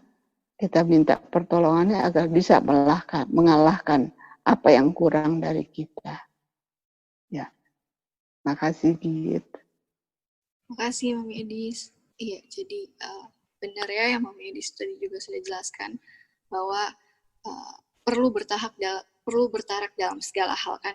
Nggak mungkin bagi kita untuk menambah kekuatan rohani sementara selera dan nafsu kita dikuasai sepenuhnya. Makanya Rasul Paulus bilang, tetapi aku melatih tubuhku dan menguasainya seluruhnya, supaya sesudah memberitakan Injil kepada orang lain, jangan aku sendiri ditolak. Jadi saat kita juga mau memberitakan Injil ini juga ke orang lain, dan akan nanti sampai ke seluruh dunia ya, sekaranglah waktunya kita untuk melatih atau exercise kita punya tubuh ya, dengan menuruti hukum-hukum kesehatan yang kita sudah pelajari sejauh ini. Jadi kita hidupkan terlebih dahulu hukum kesehatan ini agar dibilang jangan aku atau kita sendiri ditolak ya. Jadi memang penuh pergumulan dalam hukum kesehatan ini untuk dituruti. Memang kembali lagi kan harus diri sepenuhnya bergantung sama Tuhan. Dan dibilang di sini kan, oh betapa banyak yang rendah dalam ukuran kerohanian karena mereka tidak mau menyangkal hawa nafsu mereka. Saraf otak dilumpuhkan oleh karena makan terlalu banyak. Jadi banyak yang rendah dalam ukuran kerohanian, mereka juga karena nggak menyangkal hawa nafsu mereka. Yaitu salah satunya makan terlalu banyak. Kenapa? Tadi di paragraf ini tadi kan dibilang ketika orang kan masuk ke rumah Tuhan di hari Sabat, mendengar firman, tapi jadinya nggak dipahami karena menahan rasa ngantuk. Karena ngantuk jadinya nggak ngerti firman yang didengar. Itu semua karena overeating kan, makan terlalu banyak bisa meningkatkan gula darah kita dan bisa bikin ngantuk ya, jadinya kayak nggak fokus lagi kalau mau mendengarkan firman itu. Dan dibilang kebenaran dapat dihadapkan dengan perasaan yang mendalam, tetapi itu tidak dapat merangsang pemikiran atau menerangi pengertian. Apakah mereka sudah belajar dalam segala perkara demi kemuliaan Tuhan? Jadi apakah yang saya makan, minum, dan apapun yang saya lakukan, apakah itu sudah untuk kemuliaan Tuhan? Inilah yang harus kita pahami ya, makna dari ayat tersebut. Dan selidiki kita punya hati masing-masing, apakah saya hidup sekarang ini, apa yang saya makan, minum, dan apapun yang saya lakukan itu untuk memuaskan diri saya sendiri atau untuk kemuliaan Tuhan. Ada dibilang kan, kita itu makan untuk hidup atau hidup untuk makan. Kita itu makan untuk bisa bertahan hidup ya, bukan kita hidup ini untuk makan sepuasnya apa yang kita mau. Jadi hidup itu bukan untuk makan, tapi makan itu untuk bisa hidup, untuk bisa belajar firman Tuhan, dan ada kekuatan untuk menjalankan keseharian kita kan. Dan setiap kita masih bisa makan, diberi kecukupan, kebutuhan masih tercukupi sampai sekarang ini, itu semua karena Tuhan ya saudara-saudara, karena pemberian Tuhan. Makanya apakah kita sudah belajar dalam segala perkara untuk kemuliaan Tuhan? Inilah yang menjadi perenungan dan pergumulan kita masing-masing pribadi ya. Mungkin dari subjudul ini ada yang mau berikan tambahan atau pertanyaan?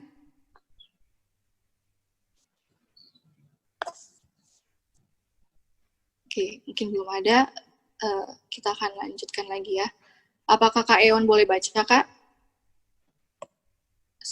Subjudul selanjutnya adalah pengaruh makanan sederhana.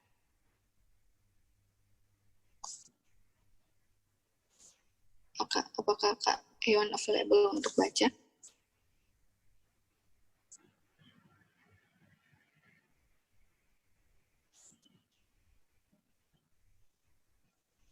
Oke, kalau tidak ada, karena waktunya sudah mau habis, ini kita baca aja ya. Dibilang di sini, sekiranya semua orang yang mengaku menurut hukum Tuhan bebas dari kejahatan, jiwaku akan merasa lega. Tetapi mereka bukanlah demikian. Terus dibilang lagi, ada beberapa yang mengaku memelihara semua hukum Tuhan, namun mereka bersalah dalam dosa perzinaan. Apakah yang saya dapat katakan untuk membangkitkan perasaan mereka yang sudah lumpuh? Prinsip moral yang dituruti dengan ketat menjadi satu-satunya pelindung jiwa. Sekaranglah waktunya apabila makanan itu haruslah yang paling sederhana. Janganlah menyuguhkan makanan daging kepada anak-anak. Pengaruhnya merangsang dan menguatkan nafsu yang tak terkendalikan dan mempunyai kecenderungan untuk mematikan kuasa moral. Jadi ini tentang makanan daging juga sudah pernah dibahas ya sebelumnya. Daging itu sangat berbahaya, dia itu bisa mengakibatkan terkena resiko penyakit Alzheimer kan yang sudah pernah kita pelajari. Jadi form otak juga jadi mengecil dan rusak. Kalau otak fungsinya adalah pusat untuk mengendalikan seluruh tubuh dan pikiran kita, dan kalau itu rusak karena makan yang tidak sehat ini, makan daging salah satu contohnya, apakah pikiran, mental, moral, dan fisik kita juga akan rusak? Atau nggak sehat, ya kan? Karena daging itu juga adalah makanan yang merangsang ya, sehingga nafsu juga bisa jadi tidak terkendalikan. Jadinya mau lagi dan lagi. Dan itu dibilang bisa mematikan kuasa moral. Apalagi dikasih kepada anak-anak kan dari kecil, jadi sangat berbahaya untuk juga pertumbuhan otak pada anak-anak ya, dan sangat berpengaruh pada moral mereka juga nantinya. Makanya kenapa kita itu juga sudah jatuh moralnya dari dulu, karena pola makan kita dulu sebelumnya, sebelum menerima terang ini juga nggak sehat kan. Jadi kenapa juga anak-anak dari kecil sudah diberikan daging dan sampai sudah besar mereka itu nggak suka sayur, maunya daging terus, ya karena juga yang sudah kita pelajari, karena mikrobioma mereka juga sudah terbiasa makan itu, dan dia kirimkan kok sinyalnya ke otak, sehingga otak bilangnya mau daging aja, jadinya nggak mau sayur gitu. Dan akhirnya karena suka makan daging, jadinya moral jadi rusak, dan juga bisa menimbulkan penyakit ya. Dan seharusnya dibilang biji-bijian dan buah-buahan disediakan tanpa lemak, sedapat mungkin disediakan secara alamiah, itulah makanan di atas meja orang-orang yang mengaku mempersiapkan diri untuk diubahkan dan dibawa ke surga. Nah, ini sudah sangat jelas ya, dibilang kalau makanan apa sih untuk orang-orang yang mengaku katanya mempersiapkan diri untuk mau diubahkan dan dibawa ke surga, yaitu biji-bijian dan buah-buahan dan sayur-sayuran yang Tuhan sudah pilih ya waktu zaman Adam, itulah menjadi makanan di atas meja orang-orang yang mengaku mempersiapkan diri untuk diubahkan dan mau ke surga. Terus dibilang lagi, semakin sedikit demam dalam diet, semakin mudah nafsu dikendalikan. Nah, ini maksud demam ini adalah kayak addicted ya, jadinya demam istilahnya. Jadi kalau misalnya kita yang vegan misalnya, walaupun sudah vegan, tapi kalau demam dalam diet ini, misalnya pengen cobain semuanya, restoran semuanya, itu satu-satu mau dicobain, jadi overeating, itu juga katanya nafsunya bisa tidak terkendalikan, tapi kalau semakin sedikit demam dalam diet ini, semakin mudah nafsu dikendalikan. Kepuasan rasa tidak boleh dikonsultasikan terlepas dari kesehatan fisik, intelektual, atau moral. Dan paragraf selanjutnya juga dibilang di sini, pemanjaan nafsu yang tak terkendalikan akan menyebabkan banyak orang yang menutup mata terhadap terang kebenaran karena mereka takut melihat dosa yang mereka tidak mau tinggalkan. Nah, ini ya, karena masih memanjakan nafsu atau selera, jadinya atau nggak bisa mengendalikan nafsu itu, itulah yang membuat banyak orang kita itu menutup mata atau nggak mau mendengarkan terang kebenaran ini gitu, karena mereka itu takut melihat dosa mereka sendiri karena nggak mau ditinggalkan, karena mungkin ada dosa favorit atau dosa kesayangan yang mereka susah dilepaskan, akhirnya membuat orang-orang nggak mau dengar pekabaran lagi gitu, takut kalau pekabaran itu menegur diri mereka sendiri. Terus dibilang lagi, semua orang dapat melihatnya kalau mereka mau. Jadi semua orang dapat mau melihatnya kalau mereka mau kan, tapi mungkin karena dosanya nggak bisa ditinggalkan atau mungkin masih selera masih belum bisa dikendalikan, akhirnya mereka jadinya nggak mau dengarkan lagi. Terus dia bilang, jikalau mereka mau memilih kegelapan bukan terang, kejahatan mereka tidaklah lebih kecil. Mengapa laki-laki dan perempuan tidak membaca sehingga mereka mengerti akan hal ini yang mempengaruhi kekuatan fisik, intelek, dan moral? Tuhan telah memberikan kepadamu satu lingkungan untuk dipelihara dalam kondisi yang terbaik demi pekerjaan dan kemuliaannya. Jadi kita harus tahu, terang yang Tuhan kasih sama kita itu semua untuk kebaikan kita, agar kita sehat dalam kondisi yang terbaik untuk bisa melayani Tuhan dalam pekerjaannya dan untuk kemuliaan Tuhan ya. Tuhan kasih terang kebenaran itu sama kita semua tepat pada waktunya, dan walaupun berat, susah dihidupkan, pasti kita rasa ya pergumulan buat kita semua, tapi Tuhan kasih solusi, dan solusinya kembali lagi ke Tuhan sendiri kan, minta Tuhanlah yang melakukannya di dalam diri kita semua. Bergantung sepenuhnya sama Tuhan untuk bisa menurut. To will and to do kan, untuk mau dan melakukan minta sama Tuhan. Dan ketika kita bisa menurut, itu semua untuk kemuliaan Tuhan, dan kalau kita sehat, kita juga bisa melakukan pekerjaan Tuhan. Dia bukan Tuhan yang selfish, yang dia kasih itu untuk kebaikan kita semua. Dan Tuhanlah yang berikan kuasa untuk kita bisa melakukannya. Oke, dari subjudul ini mungkin ada yang mau berikan pertanyaan atau tambahan?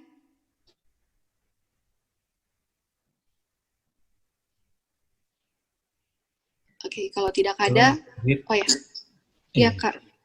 Kalau simple diet juga itu dalam mau prepare itu enggak makan waktu banyak, ya kan? Iya. Kalau kita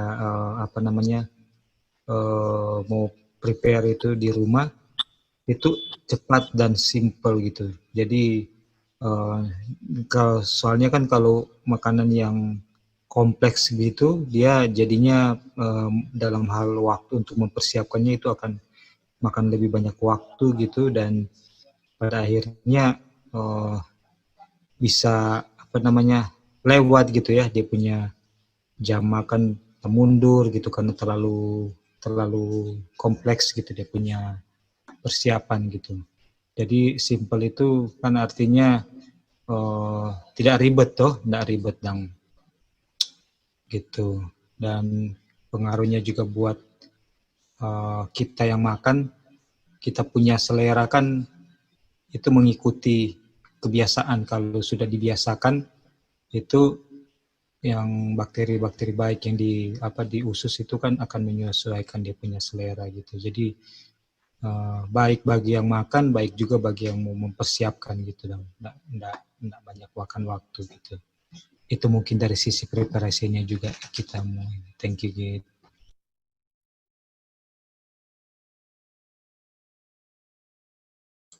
Oh, Gitanya disconnect.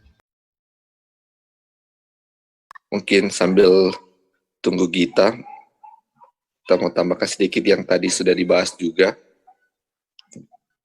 Yang tadi kan simple food kan, yang Kak Roy juga bilang dalam penyediaannya juga gampang kan Kak.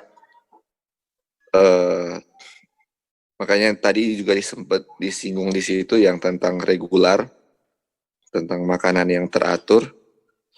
Di chapter-chapter awal ini belum disinggung 5 jam ya, mungkin kita akan bahas 5 jam juga nanti di chapter selanjutnya. Tetapi di sini baru disinggung regular. Kita rasa ini semua berhubungan ya. Ada simple food, ada regular in eating atau makan teratur. Coba kita bayangkan ya, kalau misalnya kita sudah praktekkan kayak simple food, gampang untuk disajikan, lebih cepat, pasti kita akan makannya teratur kan. Kenapa kita nggak teratur? Karena penyediaan makanan yang lama kan, harus ini. Akhirnya jamnya nggak teratur. Terus kita harus sesuaikan 5 jam. Tapi sebenarnya kalau kita sudah taat di regular itu, misalnya kita makan jam 7 setiap hari, otomatis 5 jam itu akan terlaksana juga ya. Kalau kita patokan 5 jam tapi regularnya enggak ini, aduh, kadang jam 10, kadang jam 8, kadang tiap hari berbeda-berbeda, dan kita patokan 5 jam. Dan kita pernah pengalaman seperti itu, aduh, dia punya kekuatan rasa kayak gimana ya, kayak lemas. Jadi makanya di chapter ini kalau kita sudah praktekkan yang regular, otomatis nanti kalau kita baca 5 jam juga akan lebih lebih gampang untuk dituruti. Jadi ada dia punya tahapannya, dan kita rasa Ellen White kasih pelan-pelan satu-satu, dan kalau kita ikut pertama-tama untuk nanti yang akhir-akhirnya akan lebih gampang.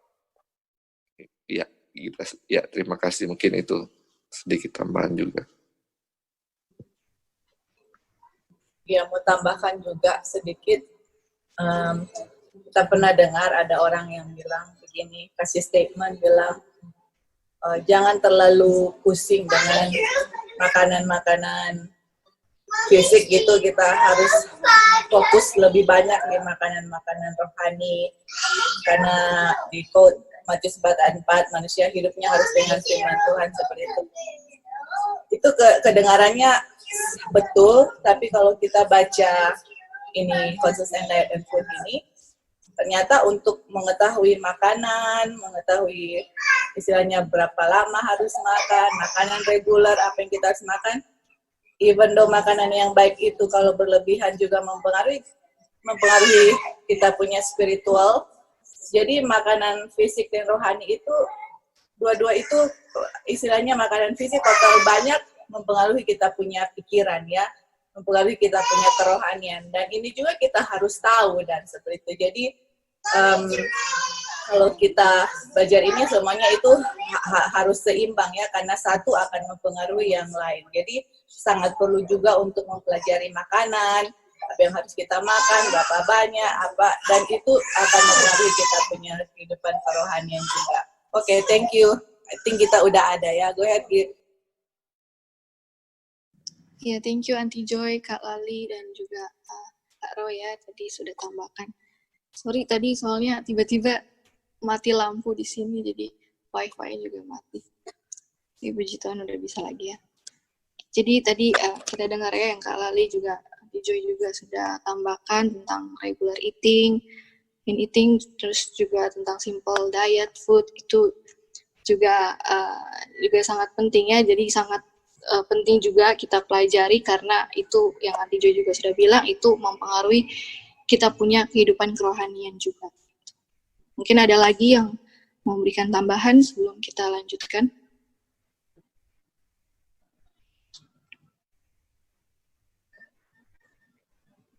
Oke, kalau belum ada, ini topik terakhir dari chapter 2 ini, judulnya adalah Pertarakan Menolong Penguasaan Moral.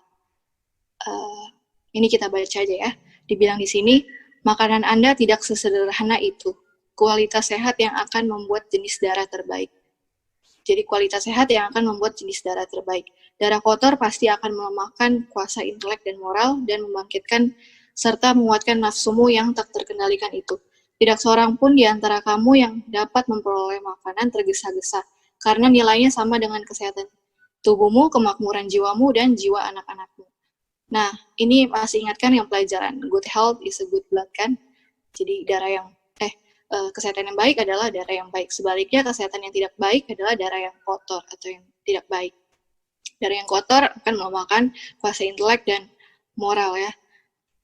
Dan dibilang tidak seorang pun di antara kamu yang dapat memperoleh makanan tergesa-gesa.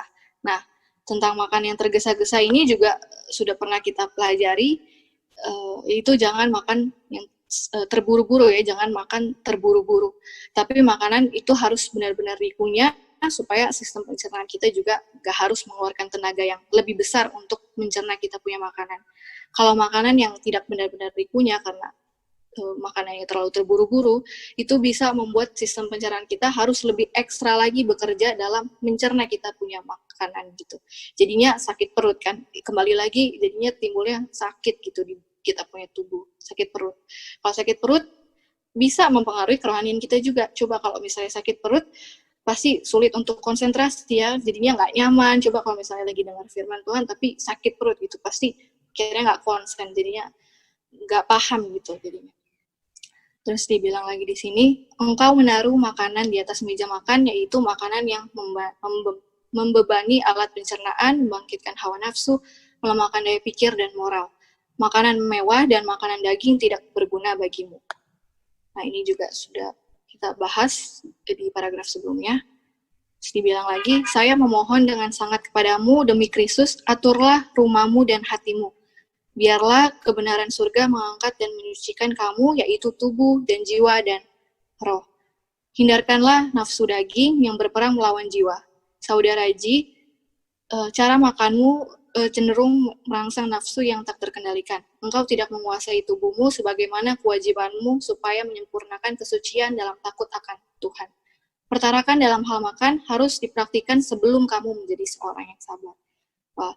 Jadi ini juga nasihat Mrs. White untuk saudara Ji ini yang berlaku juga untuk kita sekarang ini ya, untuk tidak menguasai, mengendalikan tubuh kita dengan nafsu dan selera makan kita.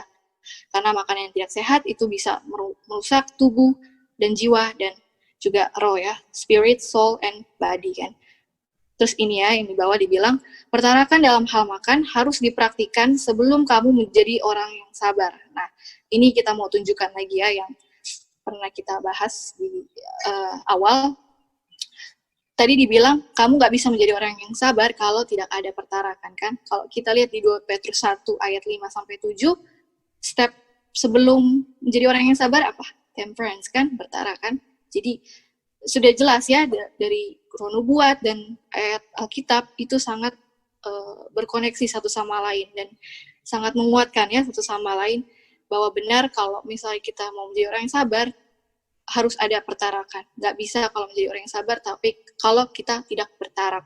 Dan semua dasarnya adalah iman ya. Semua dasarnya adalah righteousness by faith. Semua kita mau ada kebaikan, mau bisa bertarak, bisa menjadi orang yang sabar, saleh, bisa mengasihi satu sama lain, dan yang hasilnya akan menghasilkan karakter Tuhan Yesus, yaitu charity atau kasih, kalau kita tidak ada iman. Dan kita sudah belajar apa itu iman. Iman itu mengharapkan apa yang firman itu bilang dan bergantung apa yang firman itu bilang untuk melakukannya di dalam diri kita sesuai apa yang firman itu bilang. Itulah iman. Dan kembali lagi lihat Tuhan, kan, minta Tuhan yang bekerja di dalam diri kita. Harus ada pertarakan untuk menjadi orang yang sabar. Nggak bisa menjadi orang yang sabar kalau tidak ada pertarakan. Karena inilah langkah-langkahnya ya semua. Dan ini adalah salah satu langkah di mana kita bisa menghasilkan karakter Tuhan Yesus. Oke. Kita akan lanjutkan lagi ya. Oke, ini paragraf selanjutnya, paragraf terakhir dari chapter 2 ini. Ini kita akan baca juga. Oke, di sini dibilang, dunia bukanlah tolok ukur bagi kita. Memanjakan selera dengan makanan mewah dan bahan perangsang yang tidak alamiah, menguatkan sifat kebinatangan dan menghambat pertumbuhan dan perkembangan moral. Anak-anak Adam tidak pernah dinasihati supaya mereka menjadi pemenang dalam pertempuran kekristenan, kecuali mereka memutuskan untuk melakukan pertarakan dalam segala hal. Nah, ini sudah jelas sekali ya. Dunia itu bukan tolak ukur bagi kita, tapi siapa yang menjadi tolak ukur kita? Yaitu Tuhan Yesus ya pastinya. Dan memanjakan selera, makanan mewah, bahan perangsang, itu semua menguatkan sifat kebinatangan dan juga menghambat pertumbuhan dan perkembangan moral. Makanya kita nggak bisa menjadi pemenang dalam pertempuran Kristen kecuali kita mau bertarak dalam segala hal. Terus dibilang lagi di sini, jikalau orang Kristen menguasai tubuh dan menguasai nafsu dan selera di bawah kata hati nurani dan menganggap itu sebagai suatu kewajiban yang terutang kepada Bapa dan kepada sesamanya untuk menurut hukum yang mengatur hidup dan kesehatan, mereka akan memiliki berkat kekuatan fisik dan mental. Mereka akan memiliki kuasa moral di dalam pertempuran melawan setan. Dalam nama Dia yang telah mengalahkan selera demi mereka, mereka akan lebih besar daripada pemenang menurut anggapan mereka. Nah, ini kutipan juga sudah sangat jelas ya. Kalau saja orang Kristen bisa menguasai selera dan hawa nafsu dan menganggap itu adalah suatu kewajiban, hutang kepada Tuhan dan sesamanya untuk menurut hukum kesehatan ini, dibilang mereka itu akan menerima berkat kekuatan fisik dan mental. Artinya Tuhan akan kasih kesehatan kan pada kita, dan juga mereka akan memiliki kuasa moral dibawa dalam pertempuran melawan setan. Dan mereka akan lebih besar daripada pemenang menurut anggapan mereka. Nah, puji Tuhan ya, lebih dikuatkan lagi dari kutipan dan pelajaran ini. Dan untuk siapa pekabaran ini dikabarkan, dibilang pertempuran ini terbuka bagi semua orang yang mau terlibat di dalamnya. Wah, ini sangat luar biasa ya. Jadi hukum kesehatan, pertarakan itu sangat berpengaruh dalam segala hal. Sangat mempengaruhi kehidupan kerohanian kita dan juga kekuatan fisik dan mental kita.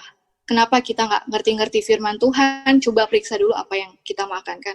Kok kita sudah mengerti firman Tuhan tapi masih tetap aja jatuh, masih bisa tergoda godaan setan, coba periksa dulu lagi kembali apa yang menu di meja makan kita, apa yang kita makan. Karena you are what you eat kan, apa yang kita makan itulah kita.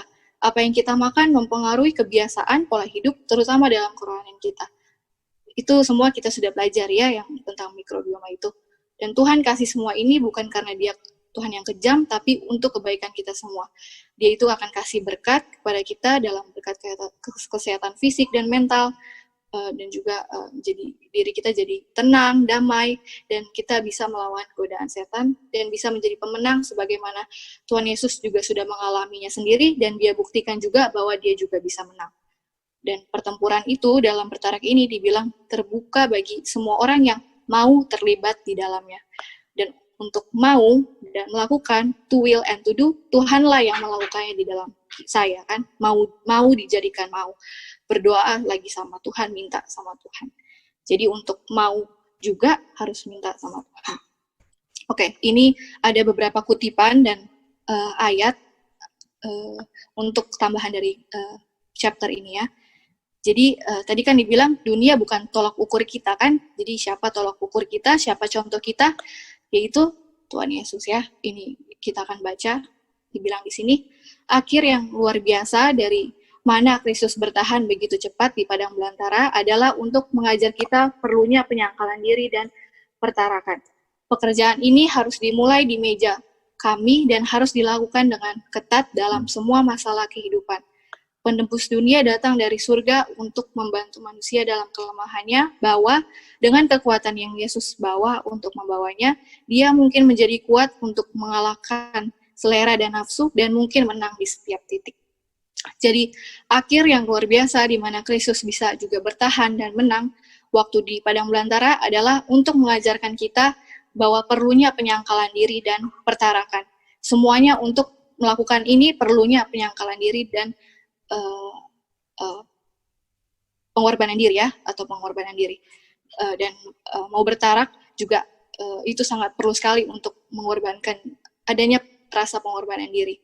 Tuhan Yesus juga itu rela mengorbankan dirinya untuk kita semua, dan selama dia hidup dia selalu untuk melayani orang lain kan, untuk orang lain, bukan untuk dirinya tapi semuanya untuk orang lain.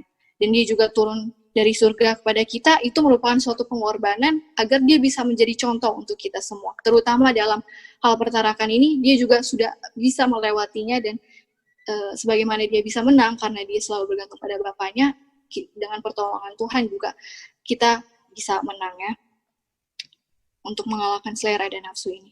Karena kita tahu di Filipi ayat 4 ayat 13 dibilang di sini, I can do all things, saya bisa melakukan segala hal melalui Kristus yang menguatkan saya. Jadi kita semua bisa melakukan ini semua, menuruti hukum kesehatan ini, kembali lagi adalah solusinya lihat Tuhan Yesus, lihat kehidupan Tuhan Yesus, lihat pengorbanan Tuhan Yesus, dan melalui Kristus lah kita bisa menurut ya.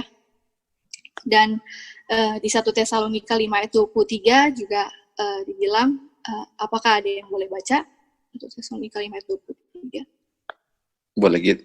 Semoga Allah damai sejahtera menguduskan kamu seluruhnya, dan semoga roh, jiwa, dan tubuhmu terpelihara sempurna dengan tak bercacat pada kedatangan Yesus Kristus Tuhan kita. Oke. Jadi ini ayat ini juga sudah jelas sekali. Jadi kita punya spirit, kita punya soul and body, harus blameless kan, harus sudah tidak bercacat, harus disanctify sampai kedatangan Tuhan Yesus yang kedua kali. Karena kita tahu bahwa Tuhan Yesus itu juga disanctify secara keseluruhan kan. Tuhan itu disanctify, disucikan, dibersihkan secara keseluruhan. Makanya Tuhan Yesus itu dilambangkan sebagai domba yang tidak bercela kan, karena dia itu blameless secara keseluruhan. Tuhan Yesus itu sehat secara fisik maupun secara rohani, spiritual. Jadi inilah yang Tuhan minta agar kita bisa blameless, spirit, soul, and body saat sebelum kedatangan Tuhan Yesus yang kedua kali. Ini semua pekabaran dari Tuhan untuk kita semua, karena dia mau supaya sebelum dia datang, kita sudah sehat. Karena kalau belum sehat, artinya kita masih ada dosa kan? Karena sakit itu adalah dosa, nggak bisa dimateraikan. Jadi sebelum Tuhan Yesus datang, tubuh kita ini harus sudah sehat. Karena di Mazmur 139 ayat 14 ini adalah ayat terakhir, kita tahu bahwa Tuhan itu sudah ciptakan kita dengan fearfully and wonderfully made. Sangat fearfully, sangat hati-hati, dan sangat wonderful ya. Tuhan sudah ciptakan kita dengan sangat dahsyat dan ajaib, sangat perfect, serupa dengan gambarnya. Di sini diingatkan lagi bahwa kita harus selalu bersyukur dan berterima kasih pada Tuhan dengan waspada, selalu waspada untuk memasukkan asupan apa makanan yang terbaik untuk kesehatan Ka'bah Tuhan ini, yaitu tubuh kita ini. Biarlah kita bisa diingatkan lagi untuk mau menghargai dan mau menjaga tubuh kita ini agar tetap sehat, dengan pastinya dengan kuasa Tuhan yang akan melakukannya di dalam diri kita. Untuk mau dan melakukan, minta Tuhan untuk bekerja di dalam diri kita ya. Oke, puji Tuhan, pelajaran kita mengenai medical missionary dari buku Counsels on Diet and Foods chapter 2 ini sudah selesai. Sebelum kita tutup dan berdoa, mungkin ada yang memberikan tambahan atau tanggapan atau pertanyaan, dipersilakan. Iya gitu, puji Tuhan ya, ini pekabaran. Jadi tadi sempat disinggung bahwa musuh kita adalah setan nanti. Untuk kita bisa kalahkan setan, dan kita tahu juga musuh kita selain setan adalah diri kita sendiri kan.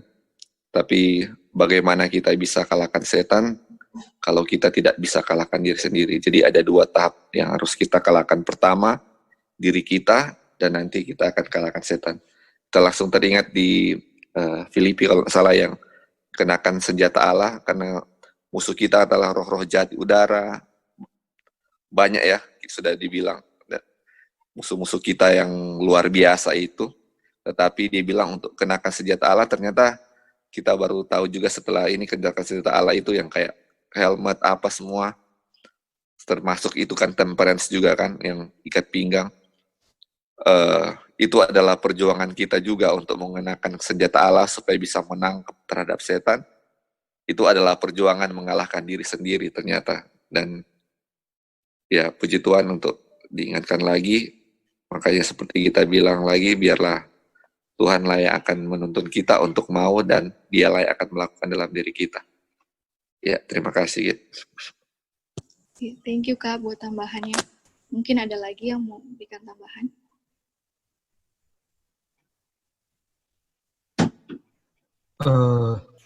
Salah satu juga bisa belajar dari Yohanes Pembaptis.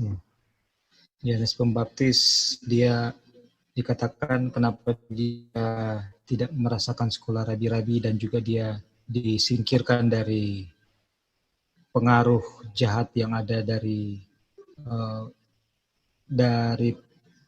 keagamaan, cara keagamaan yang sedang dipraktekkan saat itu adalah supaya dia bisa tidak tercemarkan oleh doktrin-doktrin atau cara-cara yang sudah sedang dilakukan, dan juga pasti karena pada saat itu juga kan pola makan diet yang pemanjaan itu sudah terjadi juga di kalangan umat Tuhan, ya kan.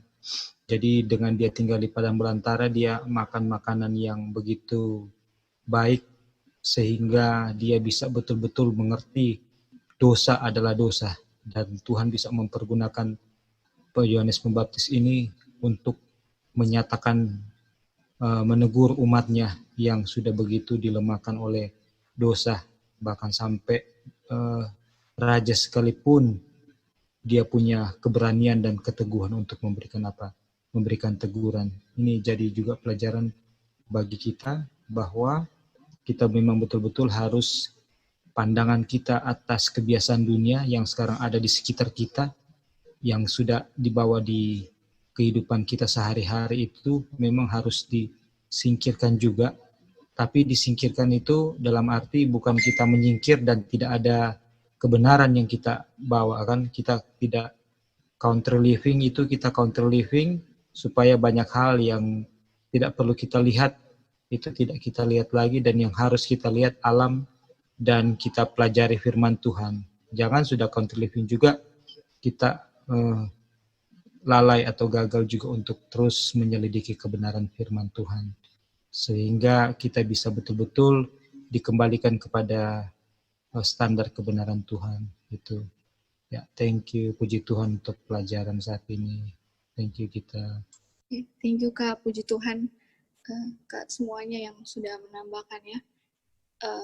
Makanya biarlah pelajaran ini, hukum kesehatan yang Tuhan kasih ini pada kita sekarang ini bisa mengingatkan kita lagi ya akan berkat atau kuasa Tuhan gitu. Untuk kita sampai sekarang ini kita masih bisa sehat, ini semua karena Tuhan. Dan Tuhan mau kasih hukum kesehatan ini semua, itu semua bukan untuk Dia, tapi untuk kebaikan kita semua, dan kembali lagi kan untuk kemuliaan Tuhan juga gitu. Ada banyak sekali poin yang kita bisa ambil dari pelajaran di bab ini ya, mulai dari belajar tentang food combination, tentang fiber, akibat dari makan daging, makanan yang berbahaya bagi otak kita, tentang mikrobioma, dan lain sebagainya halnya. Biarlah ini bisa mengingatkan kita lagi, dan apa yang semua kita sudah pelajari, biarlah pelajaran ini bukan hanya teori ya, karena memang harus saling menguatkan dan mengingatkan, dan juga saling mendoakan satu sama lain ya, karena dalam hal ujian makanan ini beberapa pergumulan sekali dan butuh kekuatannya dari Tuhan, minta Tuhan yang melakukannya di dalam diri kita. Tuhan juga sudah buktikan waktu dia hidup di dunia ini, dia bisa menang, sebagaimana Tuhan Yesus bisa menang, kita juga bisa menang oleh karena pertolongan Tuhan. Jadi kembali lagi lihat kehidupan Tuhan Yesus, karena dengan memandang pada Tuhan Yesus saja kita bisa diubahkan. Dunia itu bukan tolak ukur kita, tapi contoh. Iya, mari kita. Oh iya, boleh Git, boleh ulang. Oh, ya. Ya. Mari kita berdoa.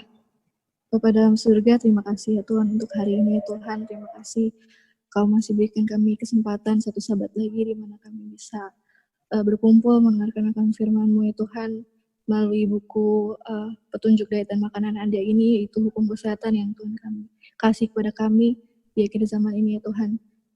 Biarlah ya Tuhan, waktu kami belajar ini, biarlah Tuhan bekerja dalam hati dan pikiran kami ya Tuhan, agar kami mau dan melakukannya ya Tuhan, sesuai dengan kehendak-Mu. Tapi kami tahu kami tidak bisa melakukan ini sendiri dengan kekuatan kami sendiri. Kami butuh kuasa kekuatan Tuhan untuk bekerja di dalam diri kami ya Tuhan. Karena yang terpenting adalah di mana bukan kami mendengar firman dan menerima firman begitu besar, tapi di mana kami bisa, yang terpenting adalah di mana kami bisa menjadi pelaku firman itu tersebut. Tapi kembali lagi, biarlah dengan belajar ini kami bisa lebih menghargai tubuh yang Tuhan sudah ciptakan kepada kami, sangat sempurna dan juga suci dan murni. Biarlah dengan belajar ini kami mau mengembalikan image Tuhan itu yang sudah jatuh menjadi image Tuhan yang sempurna dan menjadi suci dan sehat lagi Tuhan. Kami mau serahkan diri kami seluruhnya ke dalam tangan Tuhan, biarlah kehendak Tuhan yang jadi dalam kehidupan kami. Dan kami sekarang akan melanjutkan sisa acara perbaktian kami pada hari Sabat ini. Biarlah Engkau berkati jaringan internet agar dapat berjalan dengan baik, dan juga yang akan ambil bagian juga Engkau tuntun dari awal hingga akhir. Terima kasih ya Tuhan untuk hari ini, kehendak-Mu menjadi kehendak kami. Di dalam nama Tuhan Yesus kami sudah berdoa dan bersyukur. Amin.